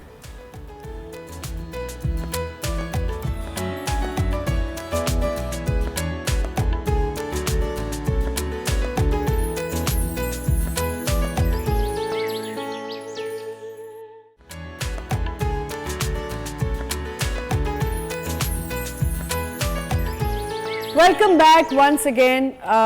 हमारा अब टाइम ख़त्म हो रहा है शो का, तो मैं चाहूँगी कि हम एक एक सवाल कर लें ताकि उसके लिए हमारे लिए आसानी हो जाए। कि सबसे पहले अमरीन आप मुझे बता दें कि ऑयली स्कैल्प पे क्योंकि हमने बात की है, तो अब ऑयली स्कैल्प के लिए हमें क्या क्या करना चाहिए? क्या हमें डॉक्टर्स को दिखाना चाहिए या ब्लड टेस्ट कराएं, क्या करें? जैसे कि सबसे पहले कि ऑयली स्किन हो तो प्रॉपर एक वॉश सैलून से जाके कराएं। ठीक है। पहले तो जाके देखें कि सैलून से स्कैल्प क्लीन होता है नहीं। ठीक है। अगर नहीं होता है, क्योंकि छोटी बच्चियों को नेचुरल चीज़ों पे रखें, तो फिर आए मेडिकल एरिया। ठीक है। फिर उसके बाद ब्लड टेस्ट कराएं। और वो कौन कौन से ब्लड टेस्ट होंगे? देखिए हमें हार्मोनल टेस्ट कराने होते हैं। जैसे हार्मोनल में जितने भी आते हैं, सीरम टेस्टोस्टेरोन, प्रोजेस्टेरोन वगैरह सब, उसके इंसुलिन सारे, हमें हार्मोनल की एक हिस्ट्री मिले। फिर CBC से लेके IgE लेवल, जो एलर्जी लेवल है, काफ़ी लोगों को इतना एलर्जिक IgE लेवल इतना रेज्ड होता है, बच्चों को एलर्जिक इश्यूज होते हैं, उनका है फॉलिकुलाइटिस, उनको हुआ होता है सर में, छोटे छोटे दाने। तो बहुत सारी चीज़ें हैं, पर सबसे पहले बंदा अगर ऑयली स्किन है उसको पहले बच्चा जाके सैलून से ट्रीट कराए। ठीक है, चाहिए। डॉक्टर साहब अवेयरनेस बताइए, कि अवेयरनेस के बारे में बताइए कि आप किस तरह जाएं, डॉक्टर को कैसे चूज़ करना है, क्या पैकेजेस होने चाहिए, कोई आपको लूट ना रहा हो, ये सब बता दें। देखें, अवेयरनेस में द ईजीएस्ट वे इज़ कि आप पहले डॉक्टर जो सिलेक्ट कर रहे हैं, आप उसका PMDC की वेबसाइट पे जाके और उसका नाम पूरा लिखें। अगर आपको PMDC का नंबर बताए तो वो लिखें, वरना नाम लिखें, तो उसकी सारी डॉक्टर की डिटेल्स आ जाएंगी। अगर मैं क्लेम कर रहा हूँ कि मैं प्लास्टिक सर्जन, मैं कॉस्मेटिक सर्जन हूँ, मैं एस्थेटिक सर्जन हूँ, तो वो सारी डिटेल्स मेरी PMDC की वेबसाइट पे आप चेक कर सकते हैं। ठीक है। I have done my FCPS in plastic surgery. सही, ठीक है। तो ये तो हो गया आपका डॉक्टर सिलेक्शन कि आप हमेशा जो उस फील्ड में एक्सपर्ट है उसी के पास जाएं। ठीक है। तो वो आप राइनोप्लास्टी भी करते हैं? राइनोप्लास्टी भी करते हैं। सही। यस। तो इसलिए आप हमेशा डॉक्टर को पहले देख लें, डॉक्टर की सिलेक्शन के लिए द इजीएस्ट वेज। और उसके अलावा भी आप जब प्रॉपर रिसर्च करते हैं तो अल्टीमेटली सारी चीज़ें आपको मार्केट से भी पता लग जाती हैं। तो टेक्नीशियंस जो कर रहे हैं बहुत कम कॉस्ट में, वो कॉस्ट कटिंग करते हैं सारी चीज़ों में। आप जो मैंने आपको टेम्परेचर सेंसिटिविटी बताई थी, तो वहाँ से आप देखें कि आपकी जो रिजल्ट है उसका जो सर्वाइवल है ग्राफ्ट का, सारा आपके टेम्परेचर पे डिपेंड करता है कि आपके क्लिनिक का टेम्परेचर क्या है। ठीक है। तो अगर वो एयर कंडीशन कमरा नहीं है तो उससे भी आपका रिजल्ट अफेक्ट होगा। तो सिमिलरली आपकी जो टेक्निक है, आपका जो वर्क एनवायरनमेंट है, पोस्ट केयर है, वो सारी चीज़ें आपको एक डॉक्टर ही ऑफर करता है। अच्छा, प्रेफरेबल जो है कौन से मंथ्स हैं जिनमें आपको हेयर ट्रांसप्लांट के लिए जाना चाहिए? आप थ्रू आउट द ईयर करा सकते हैं, ठीक है, लेकिन हर किसी का एक वर्क नेचर होता है। ज़्यादा तो मैंने सुना है विंटर्स में वो लोग इसलिए प्रेफर करते हैं कि बाहर अगर निकल रहे हैं तो स्वेटिंग वगैरह ज़्यादा होती है, तो उससे इरिटेट होते हैं। बाकी जिसका अगर इतना कोई फील्ड वर्क नहीं है, बाहर भाग दौड़ का काम नहीं है, तो वो तो साल के किसी भी टाइम में करवा सकता है। मैं क्विकली बताऊंगा जो हेयर ट्रांसप्लांट का डे होता है उसके बारे में। हेयर ट्रांसप्लांट के डे में जब हम मिसाल के तौर पे सुबह में हम 10 बजे स्टार्ट कर रहे हैं तो हम पहले लोकल एनेस्थीसिया देके सारे स्कैल्प को इन्फिल्ट्रेट करके और नम कर देते हैं, तो पेनलेस हो जाता है प्रोसीजर। ठीक है। उसके बाद बालों को निकाल के बैक साइड ऑफ हेयर से सेपरेट करके और आगे स्लिट्स बनाते हैं। स्लिट्स बनाने के बाद उस बालों को वहाँ पे इम्प्लांट किया जाता है और एक पट्टी लगाते हैं जो कि 48 आवर्स के लिए होती है आपके डोनर साइड की। तो ये क्विक ब्रीफ है। बहुत लोग पूछते हैं कि होते किस तरह से, होता किस तरह से। ठीक है डॉक्टर साहब, हाइजीन पे मैंने आपसे बात की थी कि हाइजीन के लिए क्या हमें जो है सैलून्स में आएँ तो किन किन चीज़ों का हमने ख्याल रखना है? सैलून के हाइजीन की आप बात कर रहे हो या आप अपनी हाइजीन के लिए जो मैनिक्योर पेडिक्योर कितने कितने टाइम से कराएं और आके ये भी चेक करें कि भाई कहाँ कौन सा पानी यूज़ हो रहा है, कौन से चीज़ें टूल्स यूज़ हो रहे हैं। स्पेशली मैनिक्योर पेडिक्योर के अंदर आपको हाइजीन की सबसे ज़्यादा जो प्रेफरेंस होती है ना, एक स्किन केयर और मैनिक्योर पेडिक्योर। स्पेशली जो कटिंग टूल्स होते हैं वो हमेशा डिस्पोजेबल यूज़ करने चाहिए या फिर स्टरलाइज हो प्रॉपरली। उसके साथ साथ मैं प्रेफरेंस देती हूँ, मैं कहती हूँ कि क्लाइंट्स अगर अपने खुद किट्स परचेज कर लें और वो अपनी पर्सनल किट्स रखें, उनको स्टरलाइज करके अपने साथ ही लेकर आएँ तो वो सबसे ज़्यादा प्रेफरेंस। अच्छा, एक चीज़ आपने और बतानी है कंडीशनर के बारे में कि बालों को कंडीशन करने के लिए कितने टाइम से करना है? अच्छा देखिए, जैसे हमारी बॉडी है, जब हमें लगता है कि हमारी स्किन ड्राई हो रही है तो वो हमें एहसास दिलाती है, तो हम उसके हिसाब से वो मॉइस्चराइजर पिक एंड चूज करके लगा लेते हैं। वो बॉडी लोशन भी हो सकता है, बॉडी बटर भी हो सकता है, वैसलीन भी हो सकती है, डिफरेंट लेवल्स ऑफ मॉइस्चराइजर। इसी तरह हेयर के डिफरेंट लेवल ऑफ मॉइस्चराइजर है जिसमें कंडीशनर है, फिर उसके बाद मास्क आता है एंड देन सीरम आता है। तो डिपेंड करता है कि हेयर को कितने की ज़रूरत है और नहीं भी है। और वैसे टिप्स पे ज़्यादा होता है ना, एंड्स में लगाना। कभी ऐसा भी होता है कि आपका अगर बहुत फाइन हेयर है, बहुत सिल्की है, स्कैल्प ऑयली है तो आपको नहीं भी ज़रूरत होती है। ठीक है। एक क्वेश्चन है जो डॉक्टर रीच मैं आपसे पूछूंगी, हमें अभी क्वेश्चन आया है। अस्सलाम वालेकुम, I live in USA, my question is that my daughter is 14 years old, she is short structure, I want to ask about growth hormones. अच्छा देखिए, ग्रोथ हार्मोन्स तो इस तरीके से लगेंगे नहीं। अब 14 की है तो if she is going through के मंथली साइकिल्स आ रहे हैं, प्यूबर्टी के बाद भी बच्चियों की जो है ना 1 साल से 1.5 साल तक हाइट निकलती है जी। उसमें बहुत सारी चीज़ें होती हैं कि आप डाइट कैसी ले रहे हैं, वो एक्सरसाइज कर रहे हैं, बच्चे स्ट्रेच कर रहे हैं कि नहीं कर रहे हैं, उनके मसल्स किस तरह पुल आउट हो रहे हैं। ग्रोथ हार्मोन्स के लिए पेशेंट हमेशा सेलेक्ट होते हैं कि अर्ली प्यूबर्टी है तो फिर तो डॉक्टर्स एडवाइस करते हैं, क्योंकि अर्ली प्यूबर्टी में वो फिर बोन्स की ग्रोथ के लिए। And if she is living in the US तो उनके लिए तो ज़्यादा आसान है कि वो जो आपके बोन्स के जो हमारे एंड्स होते हैं वो फ्यूज हो जाते हैं तो फिर हाइट निकलती नहीं है उसमें, चाहे आप कुछ भी करें। ग्रोथ हार्मोन मसल मास बढ़ाना शुरू कर देगा, आपकी टोन बॉडी लुक हो जाएगी, लेकिन वो नहीं है उसके। एक ज़माने में किसी ने मुझे ये कहा कि बूस्टर्स लगवा दो, तो वो भी गलत होता है। आपको ये नहीं पता होता कि आपके बच्चे की कहीं एबनॉर्मल हाइट ना निकल आए या कुछ और ना हो जाए। आप कुछ ऐड ऑन करना चाह रही हैं इसमें, ये जो सवाल आया? मैंने मेरे एक बच्चे की हाइट बहुत छोटी है और जो बीच वाला है उसकी बहुत लंबी हाइट है, तो मैंने जाके बैंकॉक से एक टेस्ट करा था, बोन टेस्ट। उन्होंने मुझे बचपन में ही बता दिया था कि ये बच्चा 5'10" होगा और ये बच्चा 5'4" होगा। एग्जैक्टली वो 5'4" है, वो 5'11" तक पहुंच गया। 2-3 years पे जो हाइट होती है ना, उसका एक फार्मूला होता है, you multiply and you can get the average. और एक मैंने टेस्ट कराया हुआ अपनी बेटी का, खान से कराया था, जो मुझे रेकमेंड किया था मेरे ब्रदर इन लॉ ने जो कि डॉक्टर हैं। एक शुगर लेवल्स चेक करने होते हैं कि शुगर ड्रॉप करते हैं, उसका मुझे पर्टिकुलर नाम नहीं पता क्या था। वो टेस्ट मैंने जाके कराया था तो अल्हम्दुलिल्लाह वो बॉर्डर लाइन से थोड़ा सा बॉर्डर लाइन पे था, लेकिन वो बढ़ गया। फिर उन्होंने कहा आप ये खिलाएं, तो उससे ये मुझे पता चल गया कि बच्ची में कोई ऐसी एबनॉर्मलिटी नहीं है कि उसकी हाइट नहीं निकलेगी या वो वहीं छोटी की छोटी रह जाएगी, बिकॉज मैं ऑब्वियसली कॉन्शियस हो गई थी। तो इस तरह के भी कोई टेस्ट होते हैं, आप उसको रिसर्च करें, डॉक्टर्स के पास जाएं। जैसे अभी डॉक्टर रीज ने भी बताया कि आप खुद से कोई चीज़ ना स्टार्ट करें। थैंक यू सो मच, बहुत बहुत शुक्रिया आप लोगों का हमें ज्वाइन करने का, और आई होप कि हमने जो बात की है, डॉक्टर्स जिन्होंने जो बात की है वो आप तक पहुंची हो और उसमें से कोई अच्छा मैसेज आपको मिला हो। हम तो कोशिश करते हैं कि इस तरह के टॉपिक्स लाएं लाके लोगों को अवेयरनेस हो। हेयर ट्रांसप्लांट का है, ऑयली स्कैल्प हो रहे हैं, जो भी हैं, इस सब की जो क्रक्स है वो यही है कि आप रिसर्च करें, डॉक्टर्स के पास जाएं। यहाँ अमरीन बैठी हैं, यहाँ ब्यूटी एक्सपर्ट बैठी हैं, डॉक्टर रीज हैं, न्यूट्रिशनिस्ट भी हैं, और साथ साथ आप एस्थेटिक्स भी करती हैं। डॉक्टर आप भी प्लीज़ बता दें कि कोई ज़्यादा हमारे जो लोग आए उनको आप महंगा कुछ ना कीजिएगा। बेसिकली हेयर ट्रांसप्लांट बहुत कम कॉस्ट में भी होता है जो हम बात कर रहे थे, लेकिन अभी क्योंकि मार्केट इतनी वो बूम कर गई है कि बहुत कम कॉस्ट में टेक्नीशियंस यूजुअली ऑफर कर रहे हैं, तो हमें भी कॉस्ट थोड़ी सी उसकी कम करनी पड़ रही है। तो यूजुअली 150 to 200 के 1.5 लाख से 2 लाख के दरमियान अच्छे क्लिनिक पे आपका अच्छा हेयर ट्रांसप्लांट और राइनोप्लास्टी के कितने लेंगे आप? राइनोप्लास्टी पे जब आप बुलाएंगी दोबारा राइनोप्लास्टी मैं आऊंगी आपके पास, बुलाऊंगी थोड़ी, मैं अपने लिए पूछ रही हूँ, मुझे अपने आमना, आप एक ऐसी होस्ट हो जो एक ऐसी मदर है। हमेशा मैंने देखा है बाप बेटी को बहुत चाहता है। ये एक ऐसी होस्ट और ऐसी मदर है जो शो शुरू करती है अपनी बेटी से एंड एंड करती है वो अपनी बेटी पे। I always see that. मेरे बच्चे मेरे जो है ना वो कहते हैं हर जगह बैठ के आप हमारे इलाज, हम बिल्कुल ठीक है, आप हमारे इलाज पूछती रहती है। Wonderful mother you are, seriously. Thank you so वही याद आते मच। हम सब आई थिंक अपने बच्चों के साथ इसी तरह हैं, कंसर्न्ड पेरेंट्स हैं और होना भी चाहिए अपने बच्चों के साथ, और ज़रूरी होता है। एक आखिरी सवाल है मेरा जाते जाते कि आप चारों की माशाल्लाह स्किन बहुत ग्लो करी है, आप चारों क्या करते हैं? डाइट अच्छी रखते हैं। डाइट अच्छी रखते हैं? I don't eat. You don't eat, but देखें माशाल्लाह, और आपकी तो हर वक्त ग्लोइंग कि आप कितना खा रहे हैं, आप जो खा रहे हैं वो वर्दी हो। ये आप हेल्दी तो खाती हैं, ये मुझे पता मौका है, नहीं मिलता, वरना मैं बहुत फूडी हूँ। लेकिन आप हेल्दी खाती हैं। डॉक्टर साहब आप क्या कर रहे हैं? आपके तो बाल भी माशाल्लाह बहुत अच्छे हैं, हेयर ट्रांसप्लांट आप करते हैं, लेकिन अपने बालों में आप क्या कर रहे हैं? बालों के लिए भी कुछ स्पेसिफिक में कुछ खास नहीं करता हूँ, कोशिश करता हूँ कि स्ट्रेस लेवल कम हो, ठीक है, और हेल्दी खाते हैं, डिहाइड्रेशन ना हो। मैं यूजुअली खुद को हाइड्रेट करता रहता हूँ, उससे आपकी स्किन बहुत प्लम्ड अप और शाइनी रहती है, ग्लोई रहती है। और बाकी खाना पीना तो नॉर्मल घर का, लेकिन मैं कोशिश करता हूँ फ्रूट्स अपनी डाइट में रखूँ। अरीज आप?